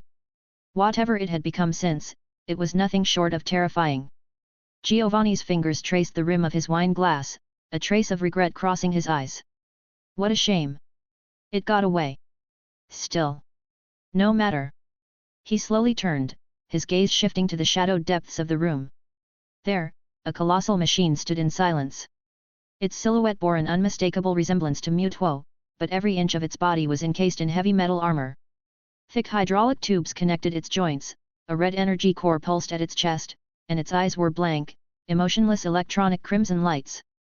A low, deep electrical hum filled the room, and those red mechanical eyes suddenly lit up, accompanied by the grinding whir of machinery powering on. It had not yet fully awakened, but the overwhelming pressure it emanated was already enough to make anyone's blood run cold. Giovanni watched that silhouette, and the smile at the corner of his mouth grew wider. One Mewtwo made of flesh and blood was already this terrifying. Combined with this armored Mewtwo, the pinnacle of Team Rocket's technological achievement, what kind of force would that create? Dash. The scene shifted to the Sinnoh region, at the Pokémon League headquarters, in the champion's office. Steven sat at his desk, holding an urgent report just forwarded by Cynthia, his brow furrowed deeply. The message Cynthia had sent was a single brief line, attached to a video file. Legendary level Spiritomb and Mewtwo sighted in Ghost World, engaged in conflict with an unknown divine entity. The moment Steven read the word Mewtwo, he froze completely, his hand going still. Mewtwo? Sorry, could you say that again? The memory of that crushing defeat was so deeply etched into him that even thinking about it now made his scalp prickle. But, that was just a game. No matter how overpowered something was in a game, it was still just data in a game. Real-world Pokémon could not possibly be as ridiculously strong as they were in games. Steven pressed his fingers to his temples, trying to calm himself down. Maybe Cynthia had made a mistake. Or maybe it was just some other Pokémon that happened to look like Mewtwo. Okay, even he could hear how unconvincing that sounded. Clinging to a faint thread of hope, he clicked on the video file. A few seconds later, whatever composure had remained on Steven's face dissolved completely. His eyes went wide as saucers, and his mouth dropped open wide enough to swallow a Guedud whole. In the video, a purple Pokémon hovered in midair, surrounded by a powerful psychic barrier. Faced with an endless barrage of curse-based attacks from Spiritomb, it gave a single casual wave of its hand and conjured an energy storm powerful enough to tear through space. And that figure? Steven shot up from his chair so abruptly that he knocked his teacup off the desk. What the? This is actually real. Dash. 2 days earlier. While Kairos was still in the fourth world, at that same moment, the viewer count in Yancey's livestream looked even higher than the day before. That was hardly surprising. The footage of Yancey's team clearing the Ho-Oh chapter of the Temporal Labyrinth the previous day, along with the heartwarming moment of Wartortle gifting the stone, had already been clipped and shared across every corner of the forums. Please tell me today's dungeon has special effects too. Will Yancey finally evolve today? I can't wait to see what she looks like after. Streamer, is there still an entrance to that special labyrinth? I've been looking forever and can't find it. Yancey scanned the flood of comments in the chat, took a deep breath, adjusted her mic, and smiled. Welcome back everyone. You all worked hard yesterday, let's keep going today. As for evolving, I want to too, believe me, but it's just not happening. What can you do? She kept her tone light, though the truth was that no one wanted it more than she did. The familiar login screen flashed by, and the monitor displayed the entrance lobby of the labyrinth once more, the safe zone. The other 2 Pokémon on the team were gathered together, sorting through their bag of items. Wartortle was still its usual earnest, gentle self, laboriously stuffing several oversized berries into the pack. Meanwhile, Dragonair hovered in the air above, eyes closed, resting quietly, a soft chill radiating from its body that seemed to lower the temperature of the surrounding air by several degrees. Chapter 333 The Lava Gear Labyrinth and the Power of the Sun. Wartortle looked as guileless and earnest as ever, struggling to cram several oversized fruits into its pack. Dragonair coiled lazily in midair with its eyes closed, radiating a faint chill that seemed to drop the temperature of everything around it by a few degrees. As for Yancey's own character, Larvesta, it was sprawled listlessly on a rock in the middle of the screen, antennae drooping, looking like it hadn't quite woken up yet. Everyone's looking pretty good, Yancey said cheerfully. She tapped away at her keyboard, guiding Larvesta over to pull up the quest log and see what was on the agenda for the day. Just then, Wartortle suddenly stopped what it was doing. As if remembering something, it carefully dug around at the very bottom of its pack and produced a yellowed piece of parchment. A map. Wartortle cradled it in both hands and trotted over to Larvesta on its stubby little legs, pointing to a spot on the map circled heavily in red ink. A dialog box popped up with its earnest words, "Captain, take a look at this." Yancey blinked and leaned closer to the screen. It's the hidden reward the system gave us after we cleared the Time Wheel Labyrinth yesterday," Wartortle explained, a hint of excitement creeping into its voice. "I was just looking it over, and the place marked on this map is called the Lava Gear Labyrinth. A few days ago, I heard people talking about it. Apparently, deep inside the labyrinth, there's a special kind of power, something like the power of the sun." Wartortle looked up at that point, its big eyes fixed hopefully on the Larvesta on the screen. "You've been stuck at an evolution bottleneck for a while now, haven't you, Captain. The notes I found said this power of the sun can greatly accelerate mutation and evolution in fire-type Pokémon. Should we go in and try our luck? Yanxi's heart gave a sudden lurch. Without thinking, she glanced at her tiny little character on the screen. Larvesta had been with the team from the start, and Yanxi had dutifully commanded every battle, but when the fighting actually broke out, all the real damage came from Wartortle and Dragonair. Evolution. That was the biggest obstacle standing in front of her right now. The power of the Sunday. Yanxi murmured, repeating the words to herself. Just from the name alone, she could tell this dungeon would be no pushover. It might even be more dangerous than the Time Wheel Labyrinth had been yesterday. But for her teammates, and so she could stop being the dead weight cheering from the back, this was a risk worth taking. Alright. We're heading to the Lava Gear Labyrinth. One question, though. How exactly do we get there? OMFG, exploring a new map again. Lava Gear Labyrinth, the name alone makes me feel hot. Remember to bring a fire extinguisher, streamer, JK. I really hope it can evolve. I've been waiting forever. To a chorus of cheers from the chat, Yanxi guided her party along the route marked on the map. After a good stretch of walking, they finally arrived at a cave entrance billowing with rolling waves of heat effects. The screen shifted, and the entire display seemed to wash over with a deep crimson filter. This was the Lava Gear Labyrinth. Unlike the eerie, time-warped atmosphere of the dungeon yesterday, this place had a distinctly industrial character. Enormous bronze gears turned slowly behind the rocky walls, filling the air with a teeth-grinding screech of metal on metal. Dark red magma churned through channels carved into the ground, occasionally erupting into surges of searing flame, and the shimmering heat distortion effects were rendered with impressive realism. This environment is supposed to be home turf for fire types. Yanxi muttered, watching the dramatic effects play out on her screen. By rights, fire-type Pokémon should thrive in a place like this, with boosted attributes across the board. Reality had other ideas. Barely 2 steps into the labyrinth, Yanxi noticed Larvesta's health bar in the lower left corner quietly tick down by a small amount. Hey? Why is it taking damage? She quickly opened the status menu and stared at it in disbelief. Warning, ambient temperature too high. Larvesta's level is too low to adapt. Current constitution insufficient. Suffering minor burn damage over time. Are you serious?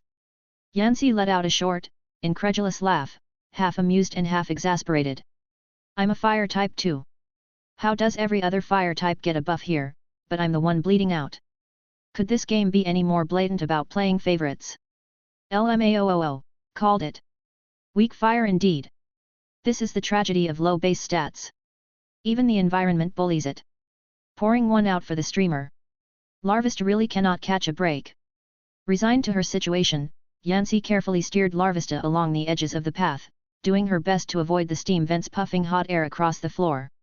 As the party painstakingly worked its way around one of the massive rotating gears, Yanxi caught a fleeting shape out of the corner of her eye. Up in the shadows of a dark ventilation shaft near the top of the screen, a slender silhouette flickered past. It looked like some kind of lizard-type Pokémon, fast and completely silent. Who's there? Yanxi tensed immediately, swinging the camera toward the spot with a sharp jerk of her mouse. But when she got a clear look at the area, all she saw were a few massive gears turning at their slow, steady pace and a handful of fire spark pixels drifting through the air. Empty. Nothing there at all. Phew. She let out a breath. Guess I was seeing things. That was too jumpy of me. This labyrinth really is kind of creepy. She shook off the moment and turned her attention back to the path ahead, leading the party deeper inside. But the instant she looked away, a pair of cold eyes were watching from inside the ventilation shaft, staring silently through the dark at the retreating backs of her party. Deeper in the labyrinth, Yanxi's group ran into their first ambush. A pack of level 42 came rupt. These creatures were belching thick black smoke from the volcanoes on their backs, several levels above the ordinary mobs outside, and they looked thoroughly ill-tempered. Watch out! Everyone, get ready to fight! Yanxi snapped into combat mode, fingers flying across the keyboard. Wartortle, you've got the type advantage, go first. After several battles together, Yanxi had figured out that the best approach was to enable semi-AI combat and layer her own commands on top of it. That way, even if she missed a reaction window, Wartortle and Dragonair could still make sensible decisions on the fly. At her command, Wartortle's expression sharpened. A brilliant blue shimmer rippled across its body, the effect of the A-rank item they had looted from the Time Wheel Labyrinth the day before, the Mystic Water. Not only did it boost the power of water-type moves, it also came with an additional effect that let water-type attacks punch straight through targets. Wartortle threw its head back and opened its jaws wide. A massive column of water surged out like a pressurized cannon blast. Hydro pump. Boom. Water exploded across the screen in all directions. The torrent tore through the two Camerupt at the front with brutal momentum, dropping both of them at once. -210. -222. Two enormous red damage numbers floated up. Neither of the level 42 Camerupt even had time to cry out before they collapsed, knocked out cold. Wow, that damage, Yancy said, genuinely impressed. The Mystic Water really had made a significant difference to Wartortle's output, and that piercing effect was going to be invaluable in fights with multiple targets bunched together. Dragonair, your turn. Dragonair slowly opened its eyes from where it hovered in midair, its violet pupils perfectly calm. A strange black luster flowed across its scales, the signature of its A-rank item, the black scales.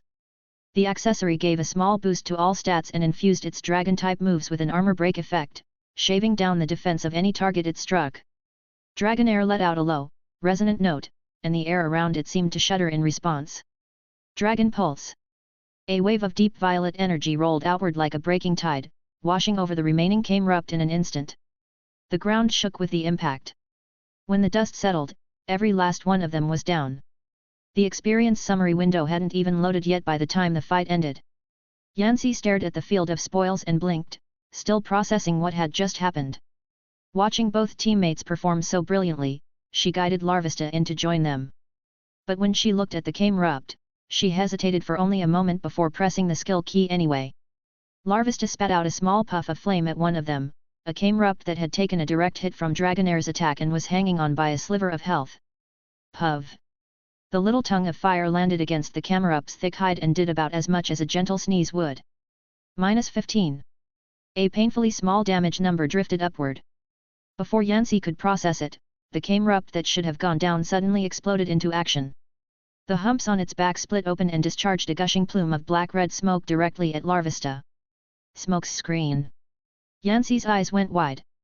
Her fingers hammered at the keyboard in a frantic attempt to pull back. But the move had area coverage, and Larvesta had gotten too close. There was no way Larvesta's fragile little body could survive a direct hit from something like that. The scorching cloud was about to swallow it whole when a blue shape came diving in from the side. Wartortle. Without a split second of hesitation, it tucked into its shell and spun at high speed, planting itself like a shield between the smoke and Larvesta. Shell smash into iron defense. Thud. The cloud slammed into Wartortle's shell with a heavy, muffled impact. Its health bar dropped by a small margin, but it had absorbed the blow completely. Dragonair reacted at almost the same moment, hitting the Camerupt with a dragon rage that put it down for good. The battle was over. Yancy looked at the small dip in Wartortle's health bar and felt something uncomfortable settle over her. In any other game, she probably would have shrugged it off. But right now, she couldn't shake the feeling that she had just made things harder for everyone. The results screen came up. Wartortle gained 1500 EXP. Dragonair gained 1800 EXP. Larvesta gained 200 EXP. Great, she muttered. 200. Just looking at it made her stomach hurt. She opened her inventory and her gaze drifted to the crimson cape that had been sitting in the corner untouched. It was a powerful fire-type item, designed to massively boost the wielder's fire-type move power and special attack. It might as well have been made specifically for Larvesta. But the equipment requirements section was grayed out with a single line of text, minimum level 50, first evolution required. Larvesta's current level, 45. It couldn't even clear the bare minimum. Yancy let out a long, slow sigh. She felt like someone trying to level up an alt account with the help of a fully geared main, except the alt just refused to grow, and instead of catching up, it was dragging the whole party down. There was nothing else to do about it. Experience was distributed based on contribution, and as Larvesta kept falling further behind, its share of the rewards naturally kept shrinking. A few minutes later, the party reached a small resupply point deeper in the labyrinth, a modest clearing with a pool of clear water and a cluster of red antidote herbs growing around the edges. Yancy called a halt and let them rest up and recover. The chat had gotten a little harder to read. Okay, but why hasn't the streamer evolved yet? Larvesta is so squishy, it nearly died again just now. Seriously. The captain of that other guild's team already evolved into Talonflame and is just flying around looking amazing, and we're still stuck here babysitting a bug. It's exhausting to watch. Is this game just inherently rough on bug types? Not strong early, not strong late. When does it get to shine? Maybe just reroll the account? Larvesta is kind of a lost cause at this point. Reroll with what? She's built a bond with Wartortle and Dragonair. Do you not have a heart? There were fans in chat trying to comfort her too, offering encouragement about the possibility of eventually pulling off the evolution. But those words rang hollow against the current state of things. Yancy read through the comments and found herself thinking about the day before.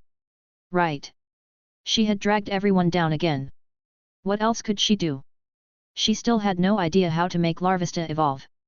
If she had known it would come to this, she never would have taken the risk of picking it in the first place. But just as Yancy was sinking into that spiral of self-doubt, something on the screen shifted. Deep shadows, with only a few thin shafts of light filtering through the cracks. A slender green figure lay motionless at the edge of a ventilation shaft overhead, a stem of some wild grass hanging from the corner of its mouth, its cold eyes fixed downward on the resting party below. It was a grovel. But there was nothing ordinary about this one. It carried none of the fresh, earthy quality of the forest. Instead, something sharp and unsettling radiated from it, like a blade kept hidden in the dark. The grovel chewed slowly on the grass stem, gaze locked on the smallest and weakest figure below. Bonds, it murmured to itself, voice low and rough, empty of feeling. Nothing more than an excuse weak creatures use to justify huddling together for warmth. In a world this harsh, only strength means anything. A bond without strength is just a cobweb. One touch and it falls apart. It watched Wartortle clumsily applying a potion to Larvesta, watched Dragonair hold a cold silence while still positioning itself at the best angle to keep watch, and let the corner of its mouth curl into a thin, contemptuous smile. What a pathetic sight. Two strong ones lowering themselves like this, all for the sake of a washout. Chapter 334 A Sudden Attack. The grovel spat the grass stem out of its mouth, a cold glint flashing in its eyes. Since you care so much about this little bond of yours, let's see exactly how far you'll go for it. It slowly raised one hand, gripping a strangely shaped device covered in intricate gear engravings. If you can't even pass a test like this, if you don't have what it takes to protect the people beside you. The grovel's finger slammed down on the button. Then you have no right to save that world, and no right to touch that core. Click. A crisp mechanical clunk rang out, and the entire maze seemed to shudder in response. The terrain below began shifting violently. The previously open path erupted with a thunderous roar.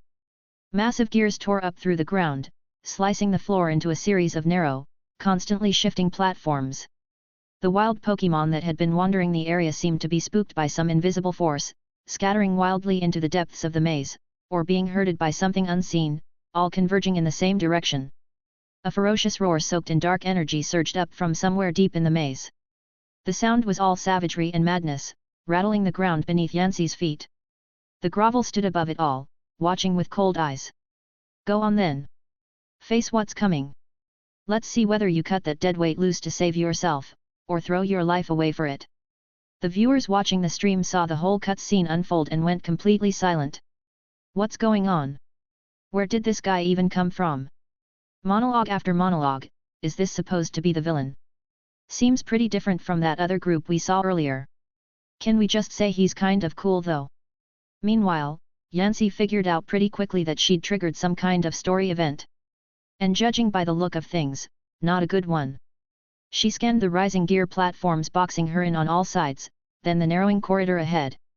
And then there was that sound, a bone-chilling roar, and it was getting closer. This is a boss fight, isn't it? But how is there a boss fight on the very first floor? This is 1F. A system alert flared blood red in the center of the screen. Warning! Warning! The maze terrain has been altered. A darkness-enhanced Houndoom is approaching. As that roar drew steadily closer, the maze corridor that had felt relatively open just moments ago went completely, unnervingly quiet. The wild Camerupt and Slugma that had been wandering nearby vanished without a trace, like they'd never been there at all. The only sounds left were the occasional bubbling of lava from the trenches and the low, grinding rumble of massive gears turning somewhere in the distance. A cold wave of dread hit Yancy square in the chest. Something's wrong. She tightened her grip on the mouse without thinking. This kind of silence was the calm before a storm. The battle music kicked in. Here it comes. Dragonair, watch your surroundings. Yancy called into her mic. On screen, Dragonair had been circling overhead, but it seemed to sense something too. Its cool purple eyes sharpened all at once, and the gentle glow that flowed across its body went tight and focused. It angled its head toward the darkness deeper in the maze and let out a low, urgent hiss. Fall back. Retreat now. Yancy made the call instantly. Given the terrain and everything she was seeing, if the maze's final boss had somehow shown up on the first floor, there was no version of this where her current team came out okay. She'd already made her plan before coming in, explore a few floors, look around, that's it. Under no circumstances was she going to push toward the boss floor. Because a maze of this level was flat out beyond what her team could handle right now. She moved Larvesta immediately and turned the team around, pushing them back the way they'd come. But the moment she hit the retreat key, everything stopped. Boom! The massive bronze gate behind them, built from enormous interlocking gears and wide open just seconds ago, slammed shut without warning. The gears ground together with a piercing metallic screech, sealing the exit completely. What? Why is the gate locked? Yancy panicked. She clicked frantically across the screen looking for some switch, some hidden mechanism, anything, but the gate didn't budge. It sat there like a wall of solid iron. The terror of being completely trapped crashed over her all at once. Are we stuck here? The chat erupted instantly. What the hell? Why did it just close by itself? We're done. This is a forced death sequence. Streamer, look for a hidden switch. Try using an explosion move to blow it open. Give it a rest. Did you see the size of that gate? Nothing's cracking that thing. Yancy stared at the sealed gate and took a slow breath, forcing herself to focus. If the way back is gone, then the only way out is forward. At that moment, two pale green flames blinked to life in the darkness ahead. Eyes. Then came a low, hoarse laugh, the kind that seemed to crawl up from somewhere underground. Ha ha ha, finally found you, lost little lambs. Two massive silhouettes stepped slowly out of the shadows. At the front was a houndoom, noticeably bigger than any normal one of its kind. Its body was pitch black, and the bone-like markings running across it glowed with a sickly purple light. Those pale green eyes radiated something suffocating, something purely wrong. Behind it came a beware that looked just as terrifying. Its muscles were dense and knotted with power, and its golden fur had gone dull and dark, like something foul had seeped into it. It looked like a berserker wearing someone else's skin. The moment both creatures stepped fully into the light, red warning boxes blazed across the top of the screen. Wild Pokémon encountered. Houndoom, Dark Form, LV62. Beware, Frenzied Form, LV58. Level 62. Yancy sucked in a sharp breath. She nearly jumped out of her chair. That was a 20-level gap, and not in her favor. From experience, even a 5-level gap was enough to make a fight noticeably harder. And these weren't just standard enemies. They were clearly boss tier, and that dark form on top of everything else made it even worse. How are we supposed to fight this? There's no way to fight this. A level 50 Dragonair could stomp around freely on the first floor, maybe even hold its own on the second or third. But against a level 62 Houndoom? It probably couldn't even get a hit in. Roar!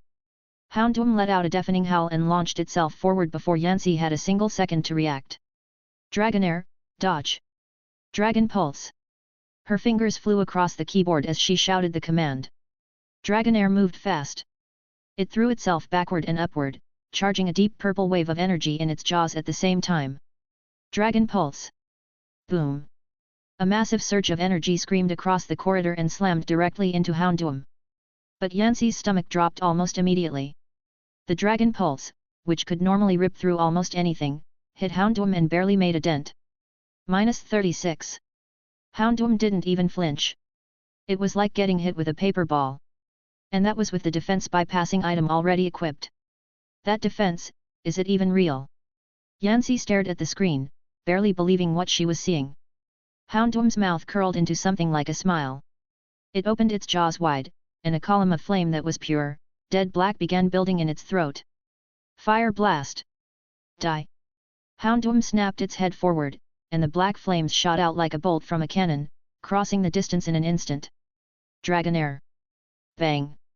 The impact was brutal. Dragonair had no time to move. The flames hit it dead on, and it crumpled like paper, crashing to the ground with a cry of pain. -186. A bright red damage number floated up. Dragonair's HP bar bottomed out instantly. It was still technically alive, but only barely. Dragonair! Yancy's voice cracked. Before she could even think about what to do next, Beware moved. That massive frame launched into motion with speed that had no business existing on something that size, charging towards Squirtle like a runaway freight train. Squirtle, water gun to get out of the way! Yancy shouted. Squirtle flinched, but its instincts kicked in. It started pulling into its shell to bounce away using the water propulsion, but Beware was already there. Running away? I don't think so. Beware bared its teeth and raised one enormous paw overhead, fighting-type energy coiling around it in a way that made Yancy's skin crawl. Hammer arm! Crash! Squirtle hadn't finished retreating before the blow came straight down onto its back. Crack! A sharp splintering sound split the air. Squirtle was driven shell first into the ground, leaving the shape of its shell punched into the dirt. -195. More than half its HP was gone in a single hit, and a visible crack had spread across its shell. Squirtle! The air left Yancy's lungs. In the span of a few seconds, two of her main fighters were down, one barely hanging on, one badly hurt and out of the fight. Effectively wiped. This wasn't a battle. It was a beatdown. No, this can't be happening. Yancy's fingers moved to the last Pokémon she had left, Larvesta. Her only option now. A caterpillar against something that had just shrugged off a dragon pulse. Bug buzz. Sound waves rippled through the air, doing their best to rattle the enemy. Houndoom tilted its head slightly, and in those pale green eyes, something like contempt flickered. Cheap trick. It opened its mouth and let out a howl, deep and overwhelming, the kind that hit like a physical wall. Houndoom's intimidate ability activated. That one sound seemed to carry actual force behind it, tearing right through Larvesta's bug buzz and shredding it to nothing. Larvesta shuddered as if it had been physically struck and crumpled to the ground. Houndoom hadn't even used a move. Its passive ability triggering was enough to knock Larvesta completely out of the fight. Yancy stared at the screen, and something about the whole scene hit uncomfortably close to home. Right. She'd done it again. Dragged her teammates down with her. She let out a quiet sigh. Whatever. This was a maze she never should have walked into in the first place. She lost. She'd accept it and come back stronger next time. The only thing that stung was that her plan to find a way to evolve inside this maze was now completely out the window. With that thought, she braced herself for the screen to go black and kick her back to the rescue team guild. But nothing happened. The battle hadn't ended. A terrible feeling crept up the back of her neck. Houndoom was walking, taking its time, moving with casual, unhurried steps toward where Squirtle lay. Squirtle was trying to pull itself out of the crater, but its back was hurt badly. Its legs scraped weakly at the dirt and couldn't get it upright. Houndoom raised one paw and pressed it down onto Squirtle's head, grinding it firmly into the ground. Ugh! Squirtle let out a pained, muffled sound. Hold still, Houndoom said, its voice low and flat. Move another inch and I'll crush your skull. It turned its head, letting those cold eyes drift across the screen, landing on Larvesta lying off to the side. Or rather, on Yancy. So this is your team? Your so-called rescue team? Houndoom let out a short, humorless laugh, its voice dripping with contempt. I figured anyone who made it this far had something to show for it. And yet, this is what you've got. Look at your teammates. Look at what they've been put through, all because they were trying to cover for you. It shifted its weight just slightly, and Squirtle's face scrunched up in pain, tears streaking down its cheeks. Stop, please stop. Yancy's voice came out quiet and unsteady. She clicked desperately across the screen, trying to get Larvesta back up, trying to make Squirtle do something, anything, but nothing responded. That helplessness felt like something twisting in her chest over and over. Stop? Why would I do that? Houndoom seemed to find that genuinely funny. The curve of its mouth stretched a little wider. The weak don't get to make demands. Its gaze shifted back to Larvesta, eyes full of something cold and dismissive. You're supposed to be the team leader. Does that feel like anything to you?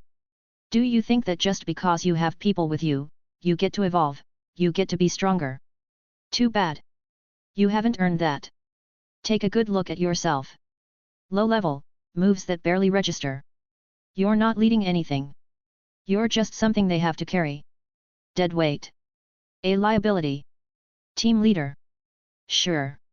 In a world where strength is everything, the weak don't get to lead. They get used as bait.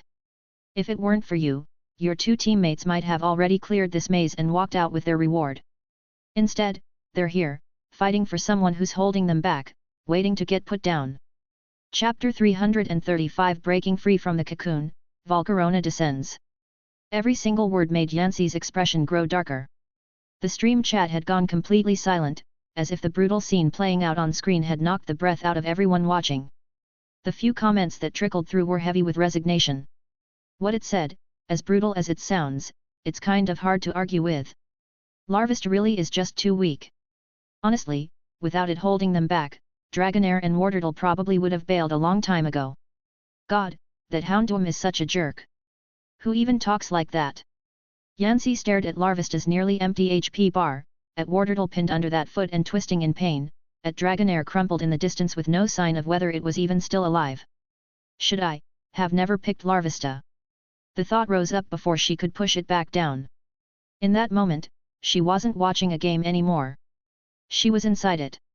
If I weren't the one leading them, if I just stepped back, would they be better off? Should I have never brought them into this at all? That hollow, gnawing guilt wrapped around her like something pulling her underwater. Cold. Heavy.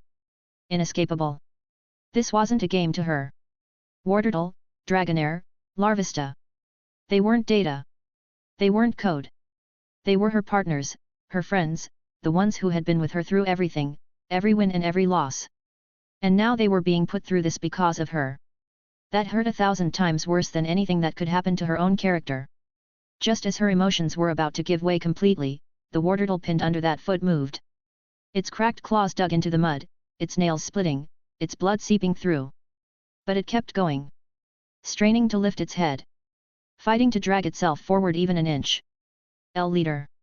Wartortle's voice was barely a whisper, the words appearing in the game's dialogue box like each one cost something. Just go. Don't worry about me. You're our only chance. Something inside Yancey's chest seized up when she read that. Tears spilled down her face.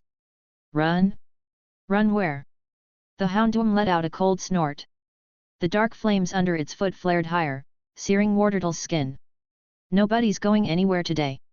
Its jaws parted, that terrible black fire already building in its throat again, ready to finish the job.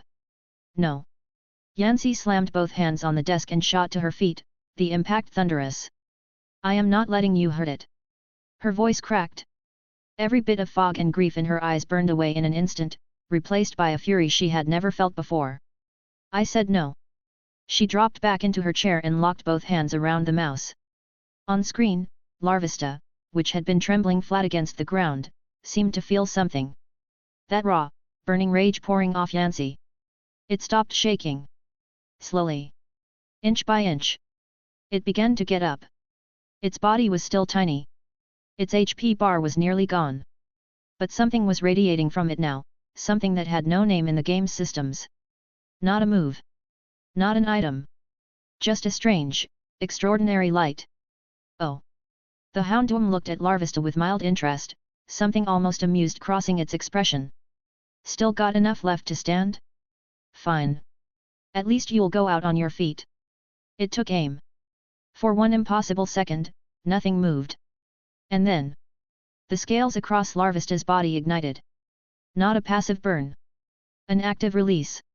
Those dull, powdery scales hit the air and erupted into thousands of golden sparks that spiraled outward from its tiny frame. A wave of heat, scorching and terrifying, detonated in every direction with Larvesta at its center. Boom. The air itself seemed to catch fire. The Houndoom's dark flames, when they met those golden ones, recoiled like they had run into something they had no answer for, driven back several feet in an instant. What is this? For the first time, the Houndoom's expression broke. It stumbled back a step without thinking. On Yancey's screen, no system messages appeared. No congratulations on evolution. No level up. No new move learned. Just pure, blinding red light, flooding every corner of the screen. From inside that light came a single, piercing cry, like the sun breaking over the horizon. Scree! The sound cut straight through the screen, through the stream's audio, as if it had reached inside every viewer and rang something deep. And then, like watching a butterfly tear free from its cocoon in slow motion, that small, plain little larval body split apart and rebuilt itself inside the light. 6 enormous wings burst open. Across every wing ran golden patterns, hot as molten lava patterns that moved and flowed across the surface like something alive, radiating something powerful and almost sacred. The dim labyrinth lit up in an instant, bright as noon. The heat was so intense the lava in the surrounding ravines began to bubble. The red light faded. A Pokémon, massive and breathtakingly beautiful, hung in the air. Wings of the deep blazing red of the sun itself. Enormous antennae radiating warm golden light. 6 wings beating slowly, each sweep sending fresh waves of heat rolling outward. Volcarona. No system fanfare. No cold notification text. Just the raw reality of something reaching an entirely new level, and the surge of fierce emotion in Yancey's chest. This was what evolution actually meant. This is. Yancey stared at the screen, tears still on her face, but the corners of her mouth had already started to curl upward without her realizing it. In the stream, 3 full seconds of total silence passed. Then. Holy s! What is that? IT evolved. IT finally evolved. Oh my god, that animation, no system message? Is this some kind of secret evolution? That aura just now, I literally felt the heat through my screen. The chat exploded. Messages were scrolling faster than anyone could follow. On screen, the Houndoom stared up at this massive creature that had appeared from nowhere, and for the first time, real fear showed in its eyes. How is this possible? How does something like you, worthless, pathetic, barely alive 2 minutes ago, turn into this? It was panicking. It wanted to fall back. It wanted to run. Too late. Volcarona's compound eyes locked onto it. Cold. Utterly without mercy. What you just did to Warderdle, I'm giving it back to you 10 times over. Nearby, the Ursaring sensed an opening, bellowed, and lunged in for a cheap shot. Bad call. Yancey's eyes went sharp. She scanned the new stat panel and acted. Ability activate, flame body. The fire surrounding Volcarona exploded outward, forming a blazing wall. Before Ursaring could even make contact, the heat scorched it on the spot. -120. Ursaring is badly burned. Ursaring shrieked, its movements slowing immediately. Bug buzz. Volcarona beat its wings. This wasn't the weak, trembling hum from before. This was a visible wall of sound. Thrum. Boom.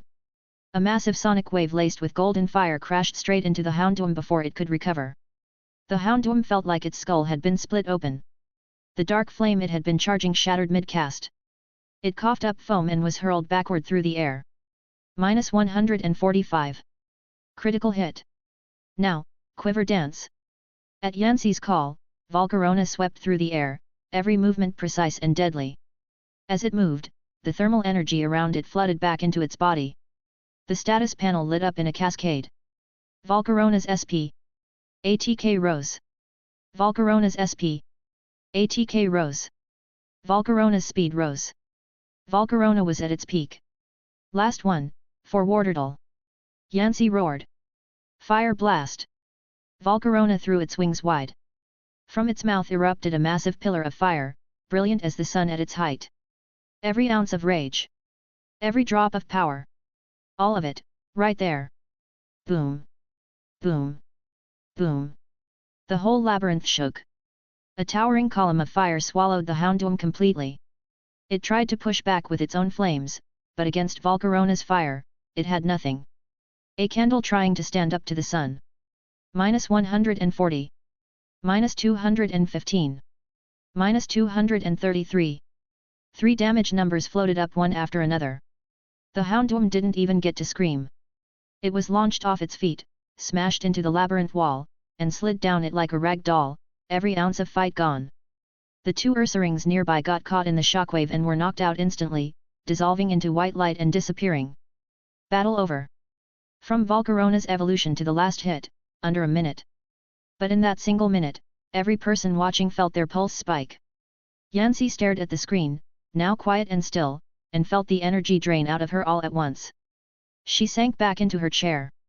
We won. She looked at Volcarona hovering in the air and a wave of disbelief washed over her. Just like that, it evolved? After the fight, the flames around Volcarona slowly pulled inward, becoming warm and soft. It drifted down, gliding over to where Wartortle and Dragonair lay, and immediately started working through the recovery items in the bag. The cracks across Wartortle's shell began to close. Its HP bar climbed steadily. Dragonair stirred from unconsciousness and slowly, unsteadily, pushed itself back to its feet. Wartortle blinked. The first thing it saw was that enormous, breathtaking figure hovering above it. Its eyes went wide. Its jaw dropped open. You are. A second passed. L leader. It tried to jump up in excitement but its legs were still shaking, so it just lurched forward and wrapped itself around Volcarona's lower body, pressing its face against it. Leader. You're so cool. I always knew you were the best. Wah-ya. Dragonair floated over too. It looked up at Volcarona, surprise clear in its eyes, and gave a quiet, steady nod. The chat had completely lost it. That comeback hit so differently. I was suffocating before and now I feel like I'm floating. Why did that evolution look like that? Wartortles and Dragonairs weren't anything like this. Is there a hidden animation? This is what a real leader looks like. Who was saying Larvesta was useless? Come out here and answer for that. Wartortle clinging to that big leg has me crying and losing it at the same time, it's too much LMAOO. Wait, is Volcarona kind of ridiculous right now? Those numbers were huge. Houndoom is fire type 2 and it just got one shot. To the person above, did you already forget how close to dead it was 2 minutes ago? Seems pretty fair to me. Exactly. The tighter the ceiling, the bigger the payoff when it breaks. Yancy looked at the chat. She looked at the warm, gentle scene playing out between the three of them on screen. And finally, she smiled. A real one. This feeling of standing at the same level as the ones you care about, of actually fighting alongside them was incredible. But just as the high of victory was settling over everyone, the stream camera, knocked off center by the shockwave from Volcarona's fire blast, swung briefly out of position and for just a moment swept across a shadowed corner high up in the labyrinth. A tall, slender green silhouette stood there. It was only a flash. But the sharpest viewers caught it right away. Is that a grovel? Wait, was it up there the whole time? Has it just been watching? The way it's looking down, that's a rival character, I'm calling it now. Yancy, heads up. Houndoom and those Ursaring were probably working for it, right? Is another fight coming? The chat went off again. And at that same moment, the game's camera shifted, cutting straight to that spot. High above, standing on top of a massive gear. The green figure stood there, its cape snapping in the waves of heat rising from below. It looked down at Volcarona. In those cold, calculating eyes was a flicker of something genuine. Surprise. I expected them to die here. I didn't think something like this would show up. It watched Volcarona tending to Wartortle below. Volcarona, hey! The figure held a single fresh green leaf in one hand. As it stared, its fingers tightened, barely perceptibly. The leaf crumbled and scattered through its fingers like dust. You passed. So you'd better be ready for what comes next. It turned away, voice dropping low, almost like it was talking to itself, though the words felt aimed somewhere else entirely. That warmth of yours when things get truly desperate is going to be a liability. The moment you hold back because you can't bring yourself to leave someone behind, that's when you die. With that, the silhouette melted into the darkness, leaving nothing but a fading shape for the viewers to stare at. That presence, that weight, left no one with any doubt. This was an enemy in a completely different league from the Houndoom. Every viewer had the same thought. The boss of the next chapter, it's this one. Chapter 336 The Power of the Sun, and the Phantom of the Strange Tree's second run. After Grovel retreated, the path deeper into the dungeon was completely cleared. The battle seemed to have broken some kind of seal. The massive gear that had been blocking the way slowly ground aside, revealing a corridor leading to the innermost reaches of the dungeon. Yancy collected herself and directed her team forward. This time, with Volcarona at the helm, her confidence was on an entirely different level. She couldn't guarantee they'd make it to the dungeon's lowest floor, but pressing on a little further seemed perfectly within reach. Following the map's guidance, they soon arrived at the P2 floor. Volcarona's stats appeared to far exceed what any Pokémon at this level should possess. They cleared out the wild Pokémon on P2 quickly and arrived at an ancient stone altar. The space here was vast and open. Ancient murals covered the surrounding rock walls, all depicting legends of the sun and sacred flame. At the very center of the altar, a dazzling sphere of golden fire floated in the air. This flame was nothing like the dark red magma around it. It held none of that scorching, destructive heat. Instead, it radiated something warm and almost sacred, like winter sunlight breaking through the cold. So this was the power of the sun that Wardle had mentioned. Yancy stared at the flame, a strange longing stirring somewhere in her chest. She guided Volcarona forward. As Volcarona drew closer, the wing markings on its body began to glow, as though responding to some unseen call. Yancy took a slow breath and tapped the collect button. Light converged. The golden flame dissolved into a small, crystal-clear red gem and drifted gently into her bag. You obtained an item, Solar Flame. The item appraisal window appeared immediately. Name, Solar Flame. Rank, S-Class Special Hold Item. Effect, when held by a Fire-type Pokémon, special attack increases by 30%. In sunny weather, resistance to status conditions is significantly enhanced. Fire-type moves gain a Solar Power Burn effect, dealing sustained high damage. Fire-type Pokémon with fire-related abilities receive a proportional boost to those abilities. S-Class. Yancy let out an involuntary gasp. In the game before this, getting an A-Class item had already been a rare stroke of luck. An S-Class item was something she had never even seen. We're rich. We're actually rich. Wardle saw the item description and erupted, waving its little claws wildly, spinning in a happy circle and shouting, "This is amazing!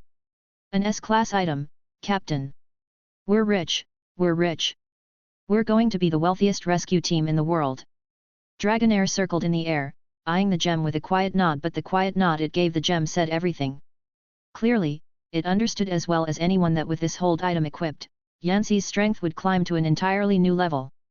Yancy looked at the glowing solar flame in her bag, then at Volcarona standing tall on the screen, then at her two beloved partners beside her. She took a deep breath.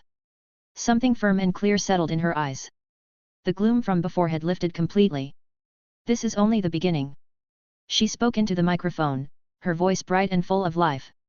Wardle, Dragonair, we are going to become the strongest rescue team there has ever been. Meanwhile, over in Iono's stream. The entrance to the Elite Four's corridor. A solemn, almost ceremonial weight hung in the air here. This was the final gate for any challenger, the only road that led to the champion's throne, yet within that heavy atmosphere, Iono sat in front of her computer, fingers flying across the keyboard with crisp, rapid keystrokes. The screen cast its glow across her focused face. She was running one last check on the team she was about to field. Party configuration, yeah, looks good. Iono studied the 6 Pokémon displayed on the screen and gave a satisfied nod. Standing at the front of the lineup was a fearsome beast wreathed in crimson flame, Entei, level 70. This was the first legendary Pokémon Iono had ever caught, and in her first run, it was the single most powerful force on her team.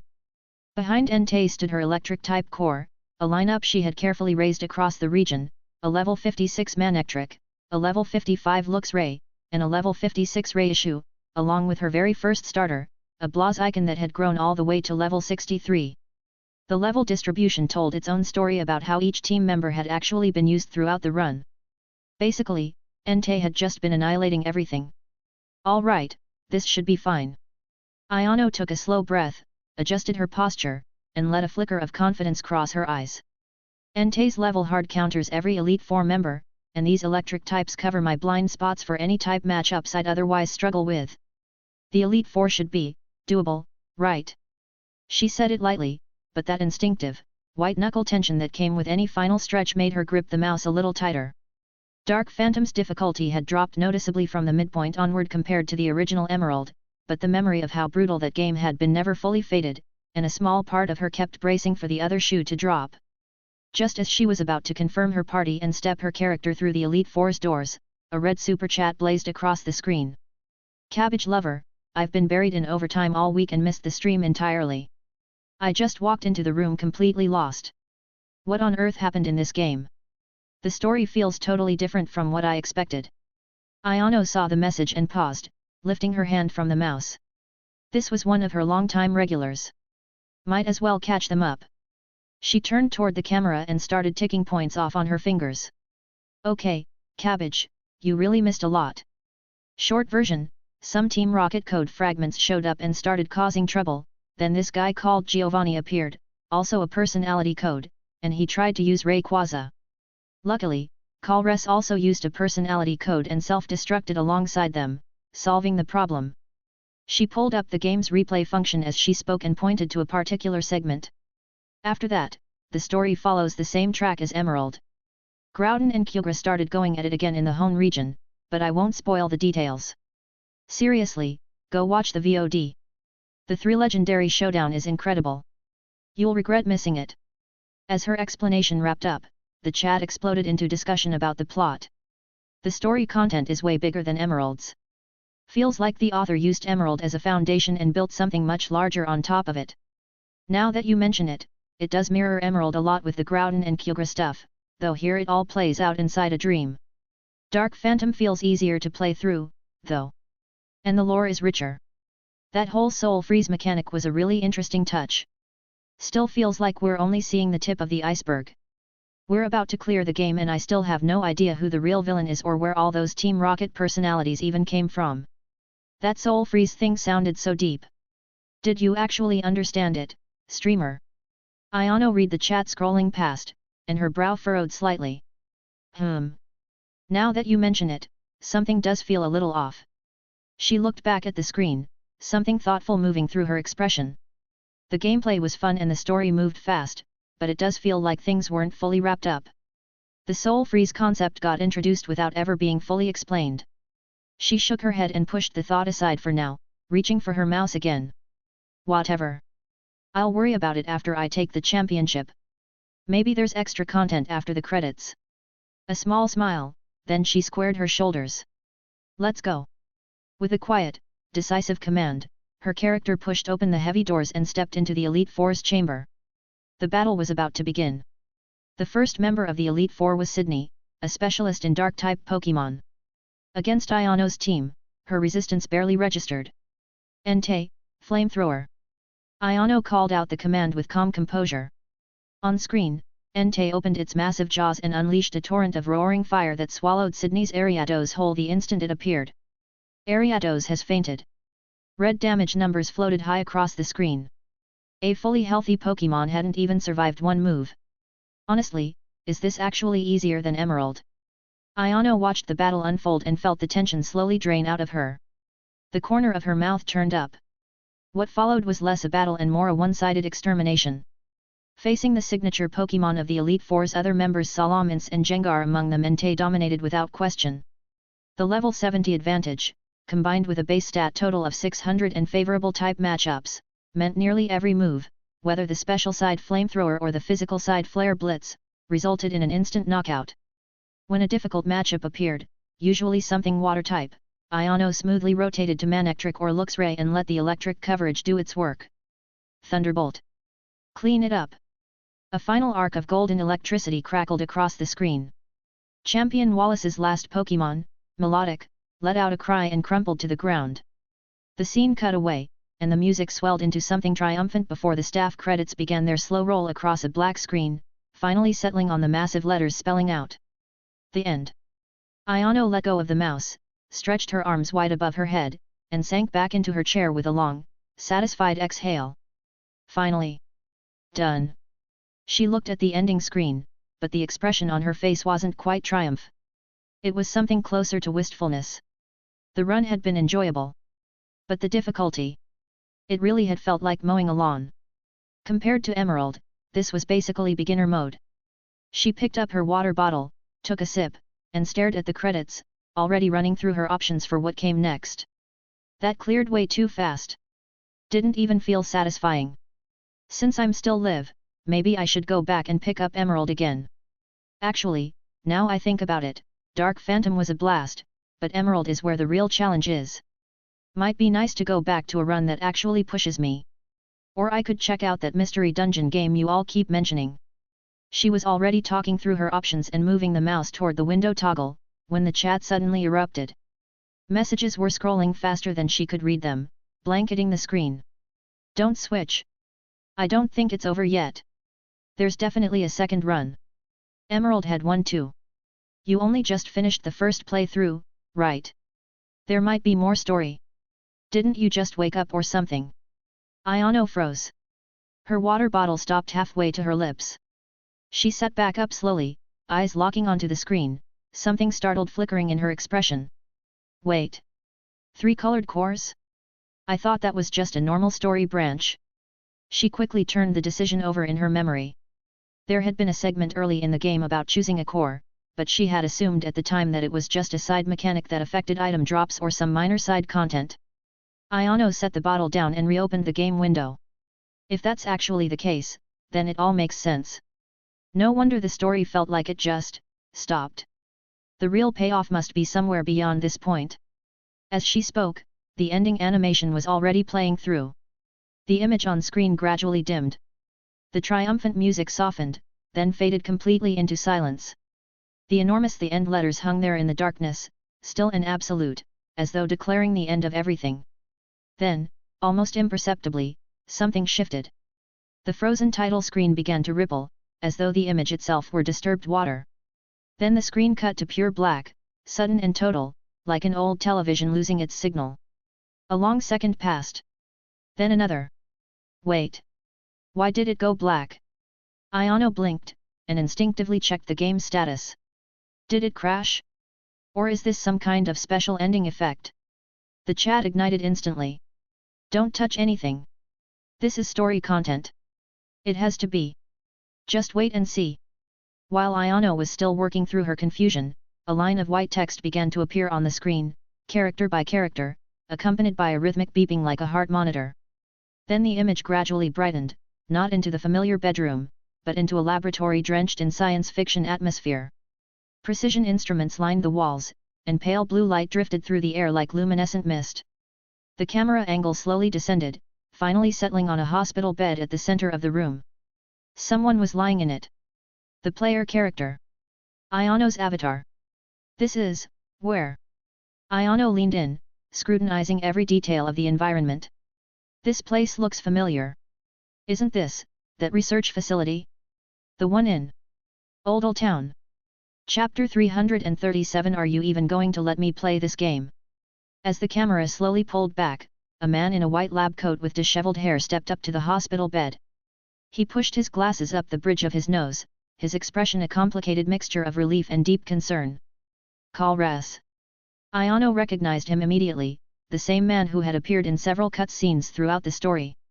On screen, Kairos looked at Ayano as she slowly opened her eyes and said, "You're finally awake.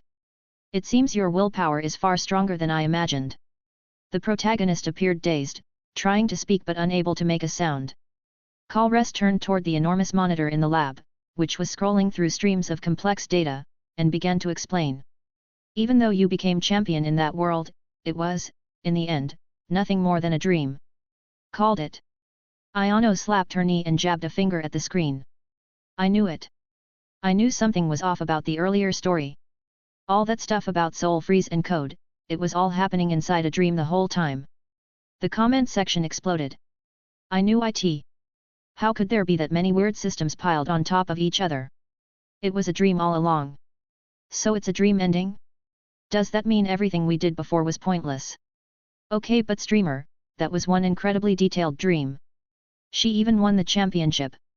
Exactly. If it was all a dream, weren't all those hours of effort completely wasted? Ayano shook her head at the complaints flooding in and laughed. You guys don't get it. This is called payoff. Think back.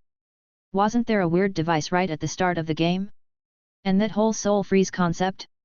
Those were all hints that the protagonist's consciousness had been trapped inside a virtual world. On screen, Kairos continued. That world was a fabricated space constructed by the soul freeze phenomenon and malicious code working in tandem. Your consciousness became ensnared within it, and you were on the verge of forgetting who you truly were. If you hadn't shown such formidable willpower inside that world, defeating every fragment of code that stood against you, you might never have woken up. The protagonist seemed to slowly accept this, and sat up from the hospital bed. Kairos' expression grew grave. You may be awake, but the crisis is far from over.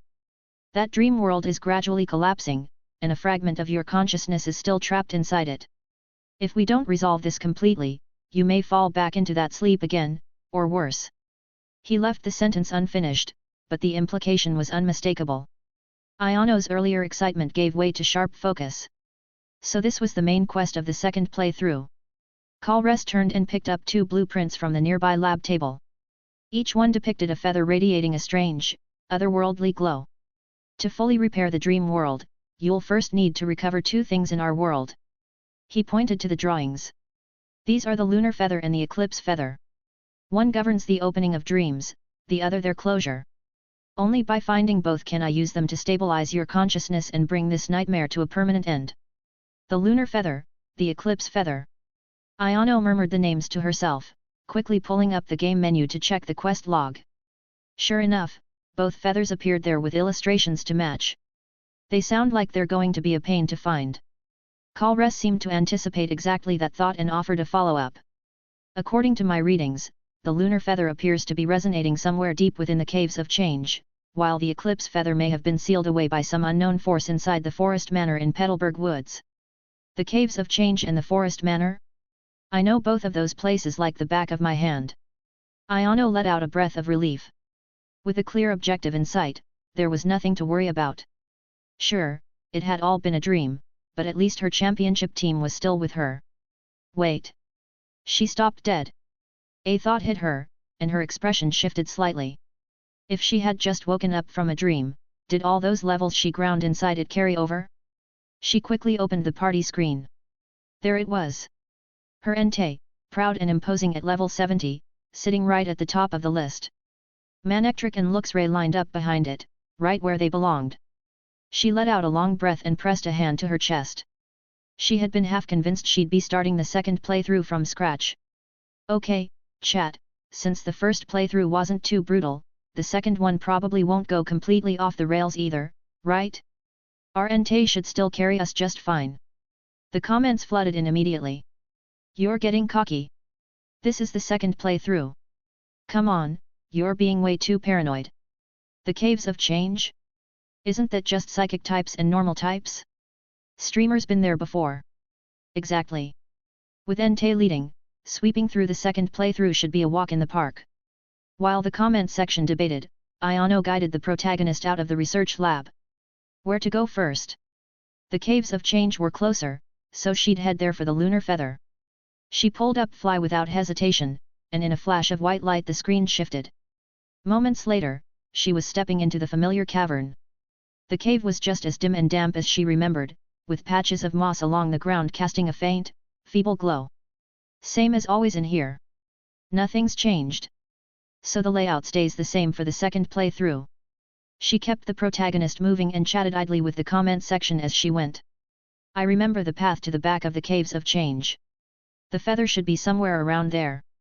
She navigated around the obstacles with practiced ease and quickly reached the deepest part of the cave. Then she stopped. Standing near the edge of a cliff, her back to the protagonist, was the silhouette of a girl in red clothes. Just standing there, perfectly still. Wait, was that May? Ayano blinked. What was she doing here? Was she going to hand over some item? Or was this leading into a new battle? Ayano moved the protagonist toward her to trigger the interaction. The moment the protagonist drew close, the lighting around them abruptly dimmed. The cave's background music, which had been perfectly ordinary, began to distort into something harsh and unsettling. May slowly turned around. Ayano's breath caught in her throat. On screen, May's eyes were blank and hollow, her pupils flickering with an unnatural violet-black glow. A visible dark aura coiled and writhed around her entire body. She had been corrupted. Ayano's stomach dropped. Something was very wrong. When did May become a villain?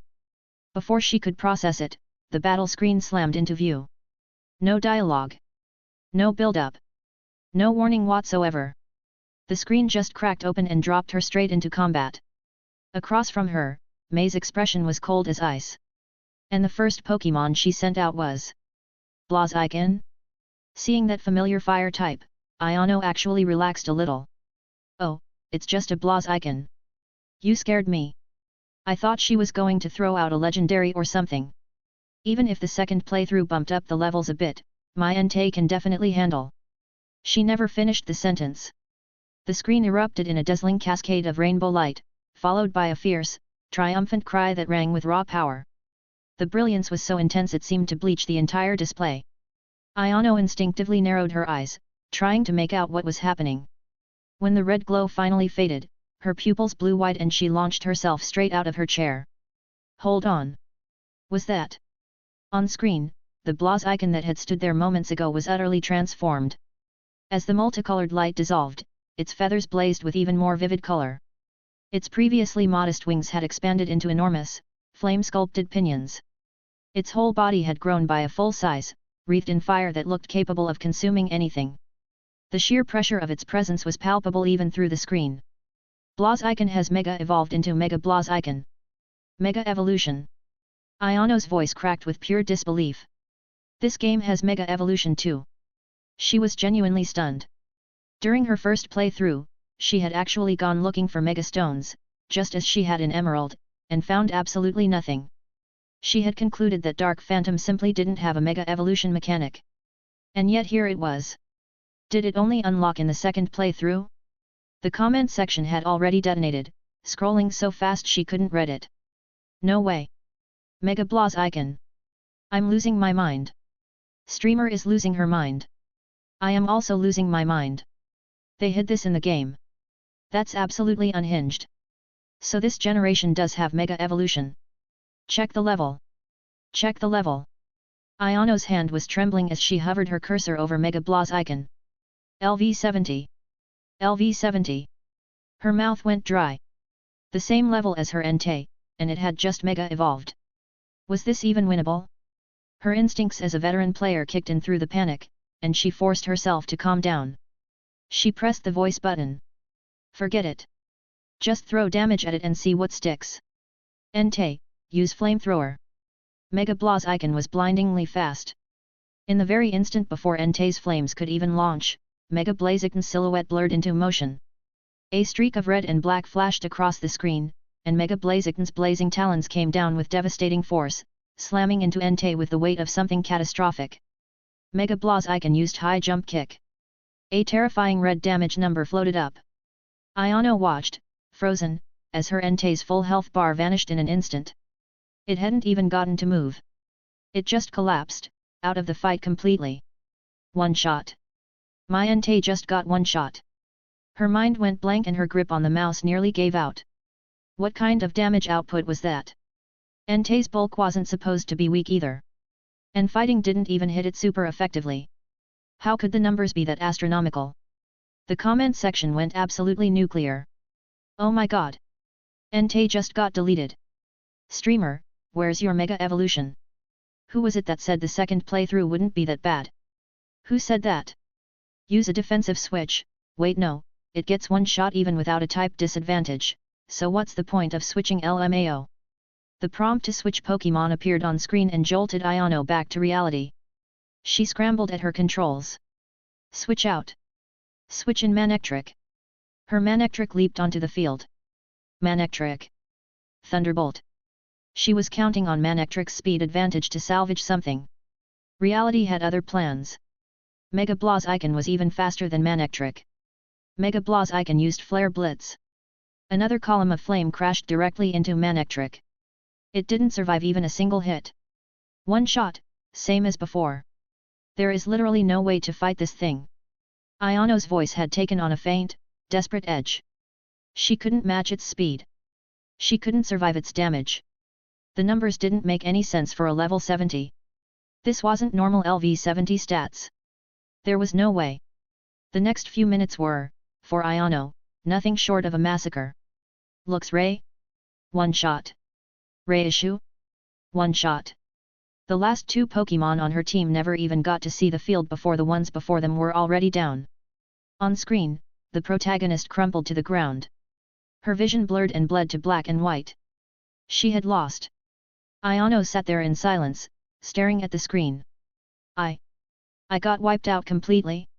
It was the first time she had ever suffered such a total, crushing defeat in all her time playing Dark Phantom. No counterplay. No answers. Just pure, one-sided domination. How was she supposed to get past this? She buried her face in her hands. Mega Evolution was absolutely broken. Same level, completely outclassed in base stats, and somehow even faster than her. What were you even supposed to do against that? Did she have to go grind more levels? She reached toward the restart button, ready to reload her save. Then the screen changed again. There was no restart option. No return to title screen. The black and white image slowly faded back into color, returning to the cave. The protagonist lay on the ground. Across from her, the dark aura around May was quietly dissipating. Mega Blah's icon reverted to its normal form. The feral intensity drained from its eyes, replaced by confusion and pain. Wait. Ayano stared. She wasn't dead? She didn't have to reload? On screen, May looked down at the protagonist lying at her feet, her eyes gradually clearing. She pressed a hand to her head as if in pain, then slowly knelt down and helped the protagonist up. What just happened? May's voice was weak, but the eerie, controlled quality was gone. I feel like I was having a terrible nightmare. Ayano's jaw dropped. She could lose the fight and still advance the story. And then it hit her. That battle hadn't been designed for her to win. It had been designed for exactly one purpose. To beat the living daylights out of her. It was a scripted loss. A story-mandated beatdown. Ayano put a hand over her face. Honestly, this was starting to bring back some very unpleasant memories from certain moments in Emerald. How did the second playthrough of this game manage to pick up the same bad habits? Are they even going to let me play this thing? Chapter 338. Wait, did I actually get stronger? Not that it mattered either way. If she had actually managed to beat that terrifying Mega Blah's icon, she probably would have felt too demoralized to do anything else and gone straight back to grinding levels before returning. At least things had worked out somehow. In the game, May seemed to have recovered a little. She reached into her pocket and pulled out a feather that shimmered with a soft, gentle glow, then held it out to the protagonist. This is the lunar feather. May stared at it, a distant look flickering through her eyes. Just now, something made me hold onto it, but I had no control over myself at all. Now, I think you should be the one to keep it. The protagonist took the feather, and the system chime rang out.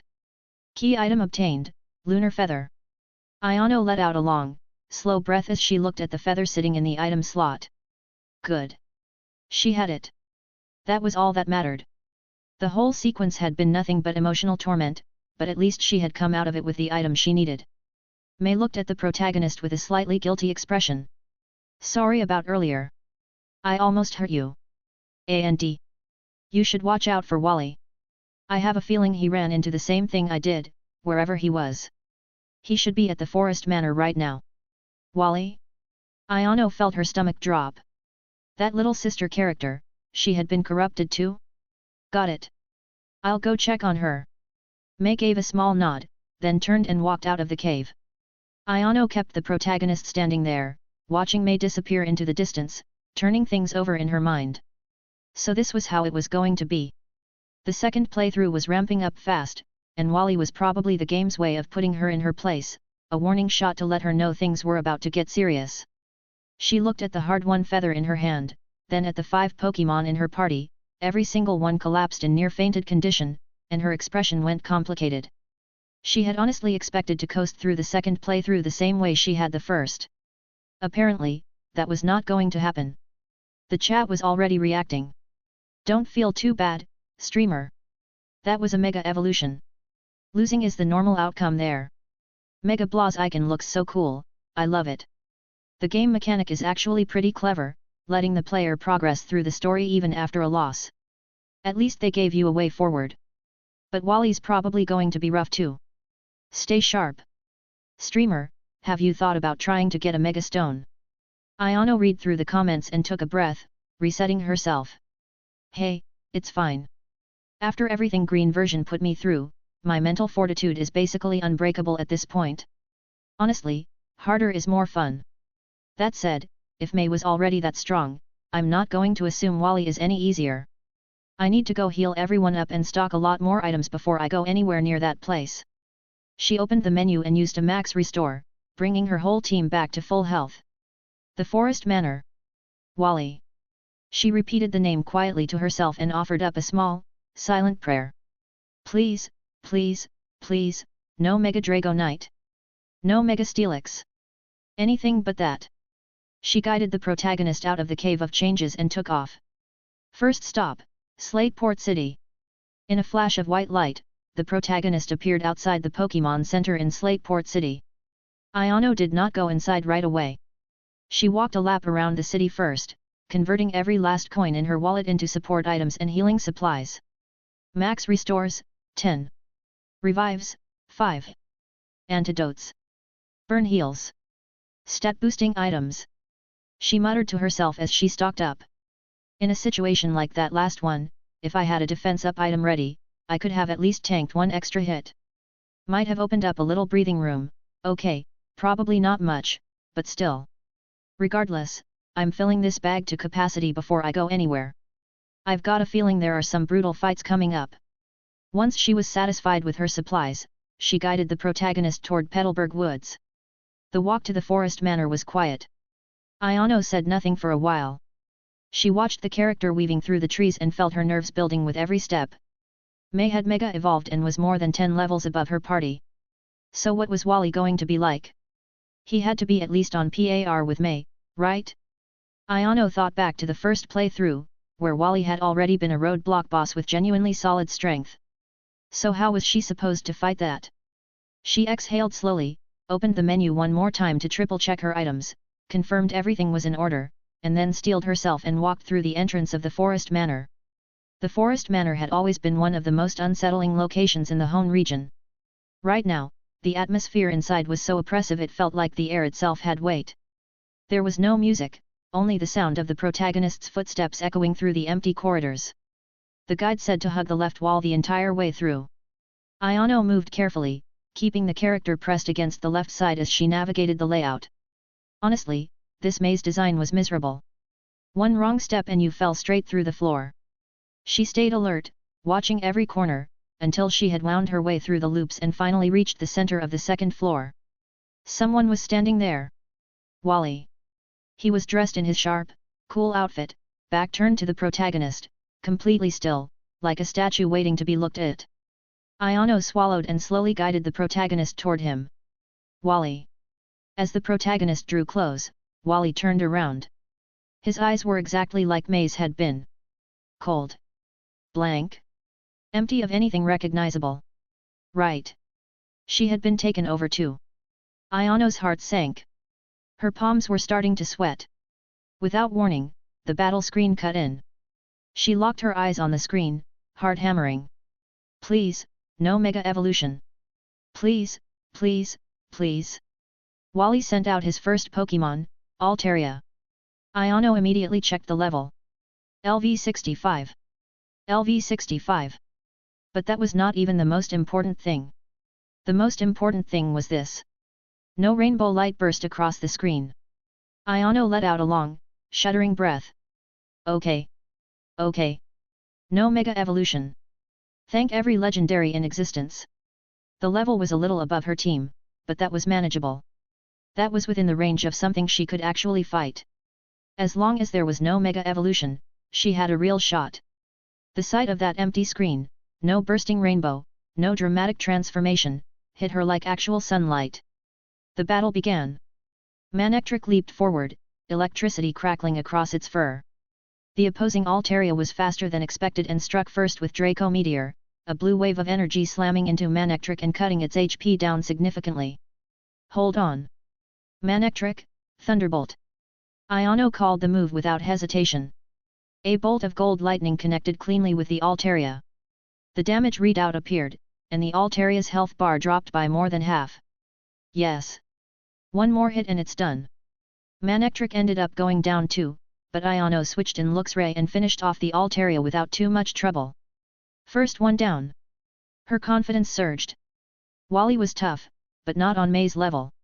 If she played carefully and methodically, she could do this. That confidence did not last long. Wally's second Pokémon was Typhlosion. Its special attack and speed were both terrifyingly high, and a single fire blast nearly one-shot Iono's Luxray on the spot. She was forced to rotate constantly, hunting for type advantages wherever she could find them, because brute forcing her way through was not going to work. The weakness of her team's composition, which had felt luxurious and well-rounded during the first playthrough, was starting to show against opponents at this level with this kind of build.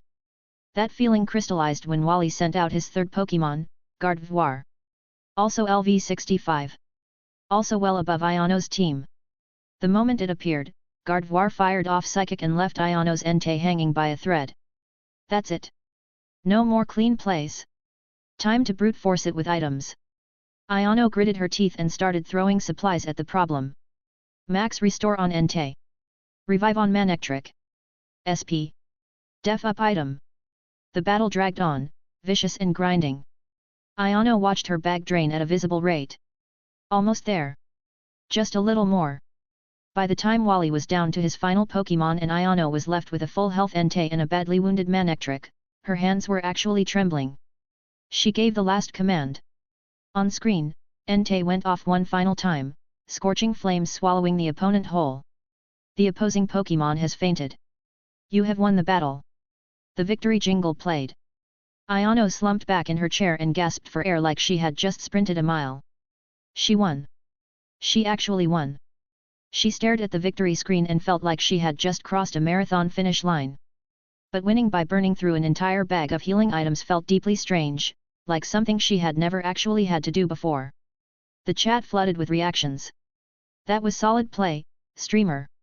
You used a ton of items, but a win is a win. Wally's team was no joke. That Gardevoir was disgusting. See, no Mega Evolution makes everything more manageable. If that had been a Mega Gardevoir, streamer, you might as well just uninstall LMAO. The contrast though, Wally's loaded team starts to crumble while the streamer chugs potions and seizes victory. Iono wiped the sweat off her forehead and let out a tired sigh. That fight alone, how much of her money just evaporated? Then it hit her. A cold, dawning horror. All that gold she had spent an entire first playthrough accumulating. Was she really going to spend the entire second playthrough buying potions? On screen, the dark energy faded from Wally. His eyes cleared, and he looked at the protagonist with a faintly apologetic smile. Looks like I lost again. But thank you. You pulled me out of that nightmare. You're really something. Iono stared at the screen and said nothing. Am I really something? Because it sure did not feel like it. Wally did not say much more. He pointed toward a specific area of the manor and then turned and walked away. Iono exhaled. Right. Next step, find the feather. She pushed through the exhaustion, retraced the route she remembered, climbed to the third floor, and found the staircase leading deeper into the second floor. In a room tucked away in the manor's interior, she found a transparent glass coffin. She examined it, and the system prompt appeared. Key item obtained, solar feather. Finally. Both feathers were in hand. Iono looked at the two feathers sitting in her bag and let out a long, worn-out sigh. She could go hand in the quest now, right? Though her gut told her this was probably just the opening chapter of the second playthrough. Not the end of anything. She definitely needed to grind levels before she went any further. She left the forest manor, used Fly, and headed straight for the Dream Lab in Oldle Town. When she arrived, Kairos was pacing anxiously and rushed over the moment he saw her come through the door. You're back. His face lit up when he spotted the feathers in the protagonist's hands. Excellent. With these two feathers, I can finally. But just as he reached out to take them, the lab doors burst open with a violent crash. Before Iono could even process what was happening, 3 figures stormed in and surrounded the protagonist and the professor in seconds. 3 people in strange uniforms, grins stretched across their faces like something was very funny. Wait, are those Team Plasma grunts? Iono blinked. She had run into them in the first playthrough. Why were they still around? The one in front spoke with a cold, mocking laugh. Acromine. Thanks so much for fetching these little treasures for us. We'll be taking them now. Another battle triggered. 3-on-1. A LV64 Houndoom, a LV64 Absol, and a LV64 Spiritomb. Ayano looked at the three shadowy Pokémon across from her and felt a headache coming on. This game, the second she stepped into the second playthrough, had just decided to completely lose its mind. She had burned through half her bag of supplies and had not even caught her breath yet, and now this? She grumbled internally, but her focus snapped back into place. Fortunately, these three were not in the same category as Wally. The Houndoom, Absol, and Spiritomb all sat at LV64, which technically made them higher leveled than her team, but after the absolute nightmare of grinding through Wally's full rotation on healing items alone, these three read as completely standard grunts. Manectric, Thunderbolt on that Houndoom. Entei, Flamethrower on the Spiritomb. Ayano's eyes sharpened. That last fight had been desperate clawing and scraping. This one was going to be something else entirely. On screen, Manectric flashed forward, a bolt of golden electricity coiling around the Houndoom like a whip. The Houndoom tried to retaliate, but the paralysis froze it in place before it could even move. On the other side, Entei stood tall and unleashed a roaring torrent of flame. The Spiritomb was fragile to begin with, and it went down without so much as a cry, collapsing before it could do a single thing. Last one, the Absol. Let's give Luxray something to do. You've been waiting for a turn. Ayano swapped in the Luxray that had nearly been wiped out earlier by Wally's Typhlosion. The Absol looked menacing enough, but the Luxray did not flinch. One crunch landed clean and true. The Absol's health bar went off a cliff. Second round. Done. The opposing Houndoom fainted. The opposing Spiritomb fainted. The opposing Absol fainted. The battle ended so fast that Ayano sat there for a second, genuinely puzzled. Wait. Did I actually get stronger? The chat had thoughts. That's the difference between a raid boss and a random encounter. 5 seconds ago we were fighting a final dungeon boss. Now we're stomping tutorial enemies. All those potions weren't wasted. At minimum, they built character. These guys just have inflated levels. Their movesets are total garbage compared to Wally's team. Chapter 339 The Unknown Crimson Dream World, New Game Plus, Official Start. A few messages drifted across the chat. This is the difference between a mini-boss and a regular mob, hey? Fighting Wally felt like fighting a final boss, but these three feel like fighting slimes. Streamer's damage output was maxed out that whole time. Guess all those potions weren't wasted after all, at least she had the momentum going. These guys just had high levels. Their movesets were garbage, they couldn't break through her defense at all. Ayano let out a short, satisfied snort, fully expecting Kairos to say something complimentary as she tucked away those two hard-earned feathers. But then the screen went black. A cutscene played. The three plasma grunts who should have been flat on the ground somehow dragged themselves back to their feet, wearing the slimiest grins imaginable. Ha ha ha, thanks for showing us exactly what your Pokémon can do. The lead grunt in black pulled a dark orb out of nowhere and used it to suck the solar feather and lunar feather clean out of Ayano's bag. Now that we've got the feathers, we're out of here. And just like that, all three vanished in a flashy teleportation effect, like they'd never been there at all. Ayano went completely still. She stared at the empty item slot in her bag display, sitting rigid in her chair, eye twitching. Hey! She couldn't hold it together anymore. I won and they still robbed me. Does this game have any sense of fairness left? Any decency at all? I spent all that time grinding through Wally, burned through every potion I had, and you're telling me I can win the fight and still get jumped? What was the point of any of that? Was I just putting on a show? The chat exploded. LMAOOO, you win the fight and still get robbed. What kind of plot ambush is this? This is peak villain strategy. Can't beat her? Just steal and run. Absolutely flawless.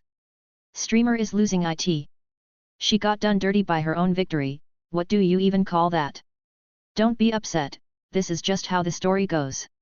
That's literally the whole point of New Game Plus, they're not just going to let you keep your items that easily. Kairos pressed a hand to his forehead with a pained expression.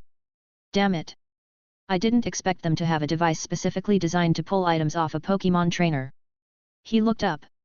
Ayano, the feathers are gone, but I managed to lock onto their energy signature just now. Ayano slumped back in her chair, staring at the screen with glazed eyes. Alright, where are we chasing them this time? Hell? Is that where we're going? Kairos shook his head, expression grave. No. They've escaped into the World Rift. You'll need to lie down on the lab bed and use your dream abilities to enter that dimensional space, then track the feathers down. Ayano sighed. Fine. Sleep. Again. She walked her character over to the bed in the corner of the lab. Is this protagonist secretly sleeping beauty? How does every single problem in this game get solved by taking a nap? The screen faded to black as an eerie sound effect played. When the light came back, Ayano found herself in that familiar hollow white expanse, the world rift. Fragmented data streams and drifting particles floated all around her, and in the distance stood several massive doorways, each glowing a different color. This was the same place the protagonist had entered at the very start of the first playthrough. Kalressa's voice echoed in her mind, feel around for it, there, a red energy signature. Quickly, go through that red rift. Ayano sprinted her character across the void. Not far ahead, a crack in the air pulsed with deep crimson light and pushed out waves of scorching heat. The moment her character stepped through, the whole scene changed. She was inside a cavern of dark red magma and black rock, the air thick with sulfur, the ground occasionally bubbling as lava pockets burst with low, rolling pops. She hadn't taken more than a few steps before three familiar silhouettes appeared ahead. You actually followed us here. The three plasma grunts clearly hadn't expected her to close the gap so fast. Fine, then. Don't say we didn't warn you. Let's go. Same three Pokémon as before, Absol, Houndoom and Spiritomb. This time, Ayano didn't give them a single moment to breathe. 1 minute later. Victory. Ayano locked her eyes onto the screen and refused to blink, fully bracing herself for another cutscene where the feathers somehow got stolen again. Thankfully, the game showed a little mercy this time. The three plasma grunts lay beaten and battered on the ground, completely unable to move. We can't beat you, we give up. The lead grunt fumbled shakily inside his coat and set the two feathers down on the ground in front of him. Just take them back, please, stop hitting us. Ayano walked her character forward and picked up the solar feather and the lunar feather. Watching those two items reappear in her bag, she let out a long, slow breath. The knot in her chest loosened just a little. Good. Glad you came around. Chat lit up. That's what I'm talking about. A good beating fixes everything. Clean sweep. That's the skill gap right there, no contest. She finally got them back. That was genuinely stressful. I'm not crying, you're crying. But just as Ayano was about to teleport back to the lab and wrap up the quest, everything went sideways. The entire magma cavern began shaking violently. The ceiling cracked open above her, and a beam of purple light came spearing down from above. HM. Impressive, young one. A figure descended slowly through the beam. Blue hair. A blue and white uniform, crisp and deliberate. Cold, distant eyes. A red chain-like device shaped like a dagger, gripped loosely at his side. Ayano's eyes went wide. That outfit. That unmistakable brand of over-the-top dramatic flair. That's Cyrus, the leader of Team Galactic. He'd made a brief appearance in her first playthrough, and she'd filed it away. Before Ayano could even process what she was seeing, the space behind Cyrus warped and two Pokémon materialized silently onto the battlefield, Bayonet, hands pressed together like it was praying, and Mismagius, drifting in like a ghost. Since you've already taken care of Team Plasma's incompetence for us, we'll be taking that item off your hands. Cyrus extended his hand with complete indifference. Ayano barely had time to register it before the lunar feather, barely back in her bag for 30 seconds, flew out on its own and drifted straight into Cyrus's palm. What? Ayano stared at the screen and nearly snapped her mouse in half. Robbed again? Is passing stolen goods down the line feather some kind of new villain trend now? Plasma swipes it, Galactic catches it. What is this, a relay race? Does anyone in this game have any sense of professional ethics? Cyrus ignored her completely. He closed his fingers around the lunar feather, and something wild moved behind his eyes.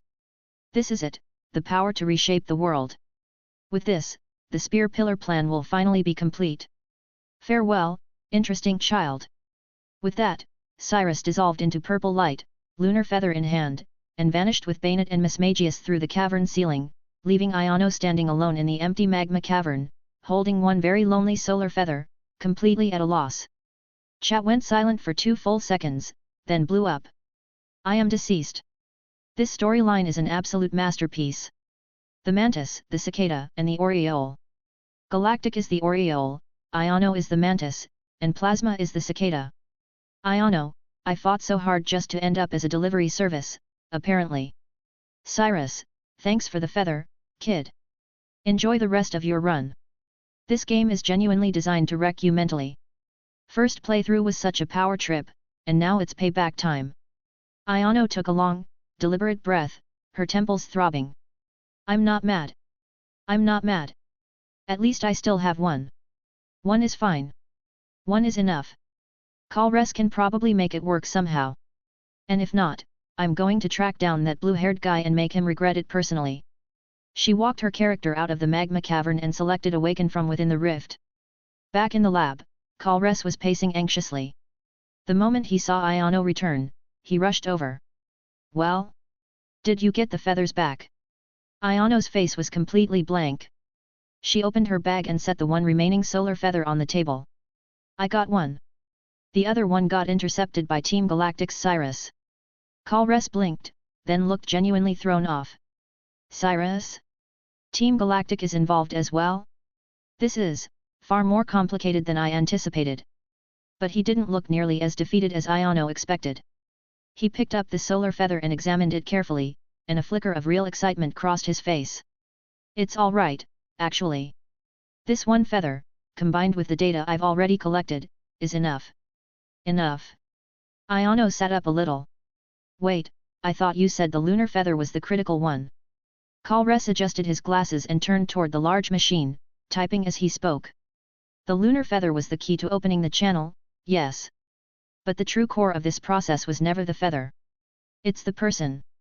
He turned back, eyes sharp and focused. Iono, my scans show that you have an unusually rare constitution. Your brainwave resonance with the dream world is several times stronger than the average person's.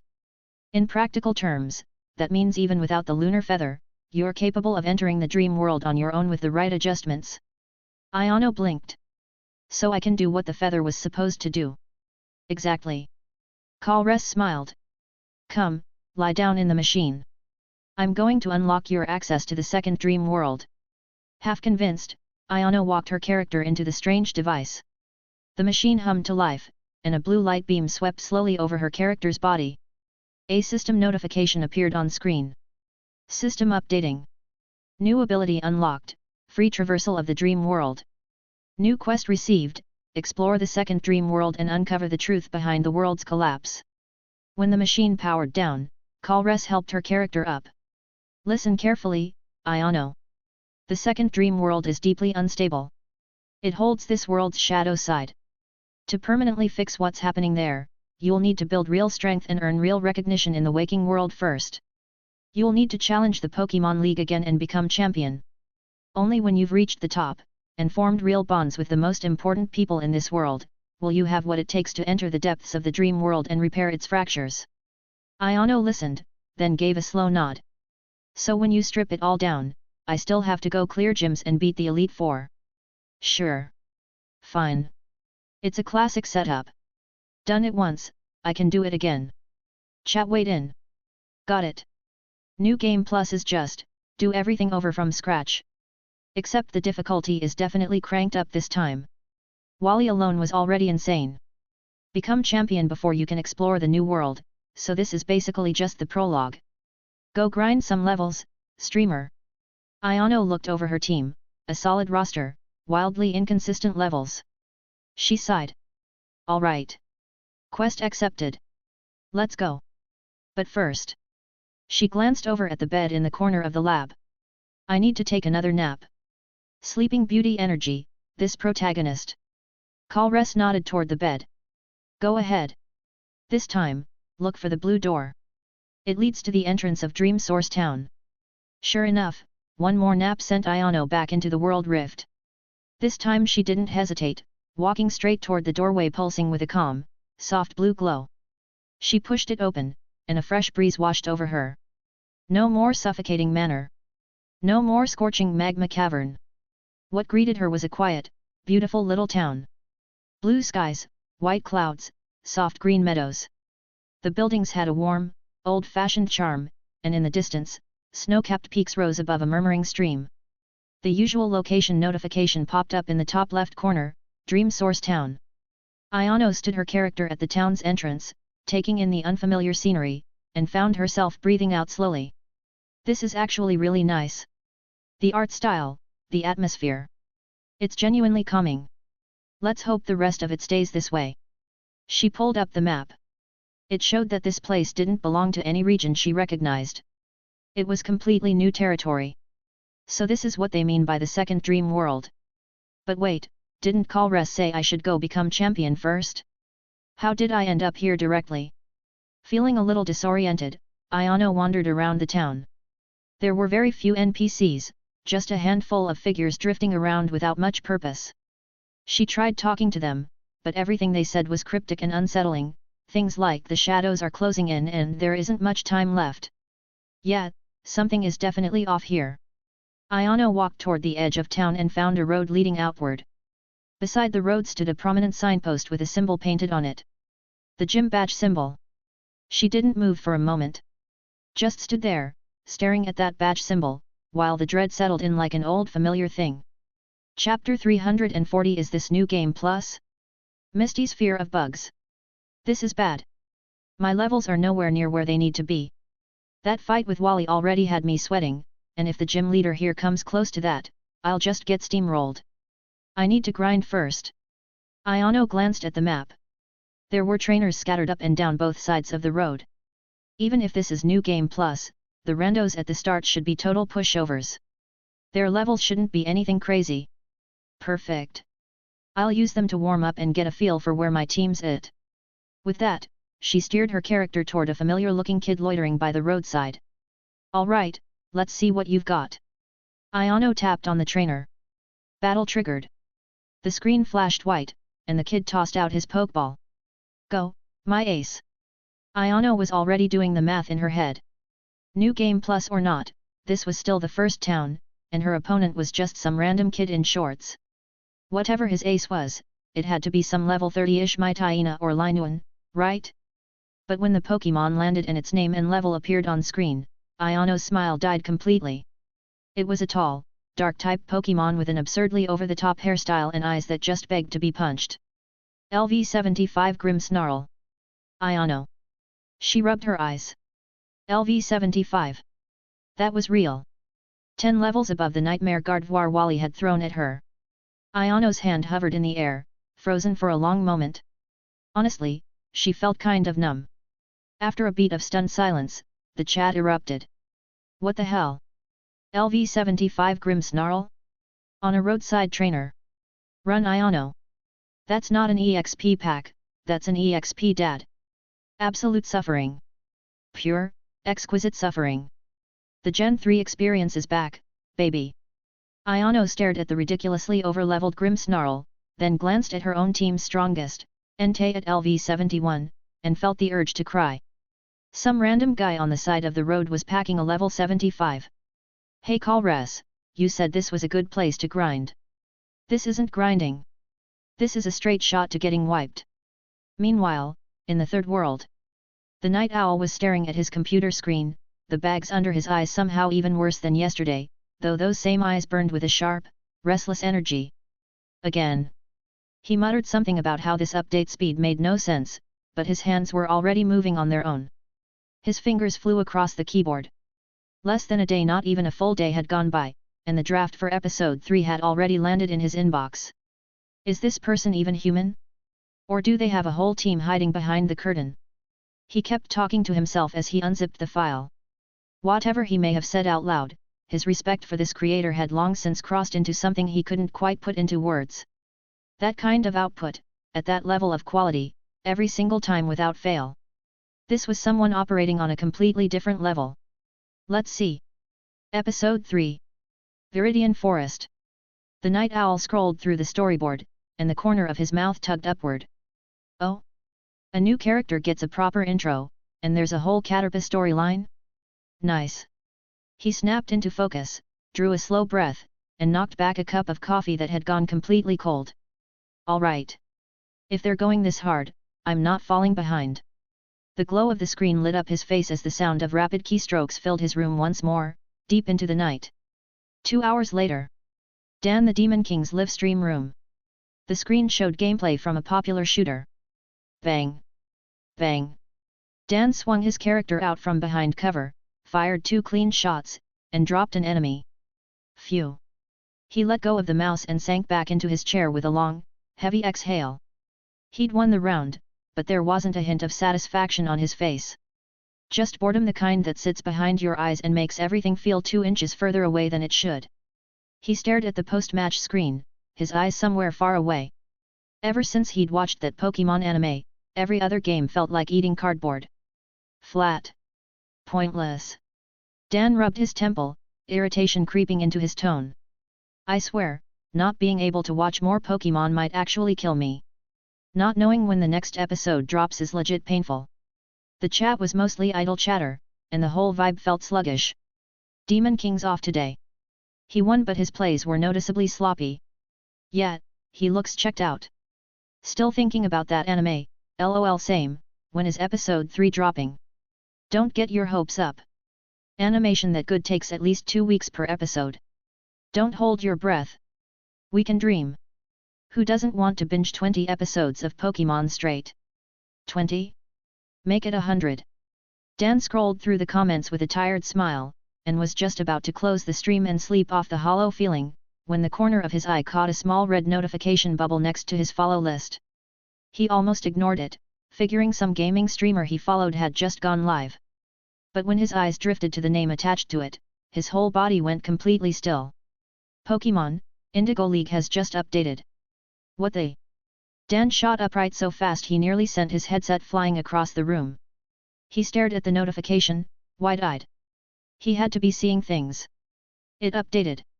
How long has it even been? Half a day? Barely a full day, right? His hand was shaking as he clicked it open.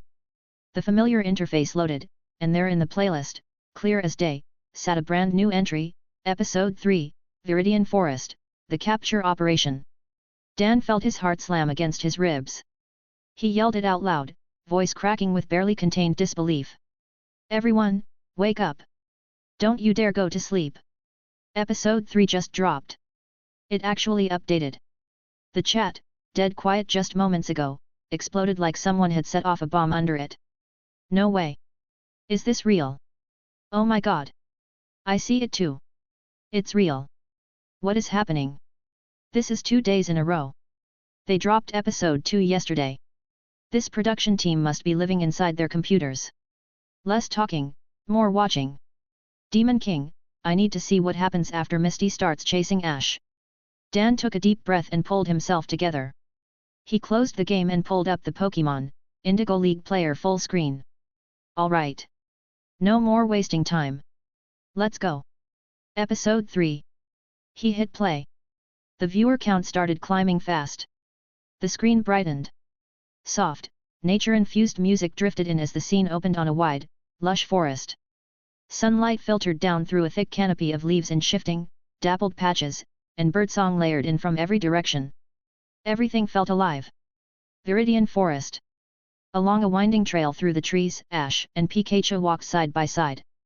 Ash stretched his arms out in a big, lazy yawn, taking in the dense woodland around him with the easy enthusiasm of a kid who had nowhere he had to be and everywhere he wanted to go. Alright. I'm full of energy today. I'm gonna catch tons of Pokémon. He pumped his fist, eyes bright with that familiar conviction, like he could already picture himself at the top. Pikachu, perched on his shoulder, chirped along. Pika Pika. The two of them, framed against the sprawling forest, made for an oddly peaceful image. After everything that had happened, the distance between them had quietly narrowed quite a bit. But the peace didn't last. Hey, you! Stop right there!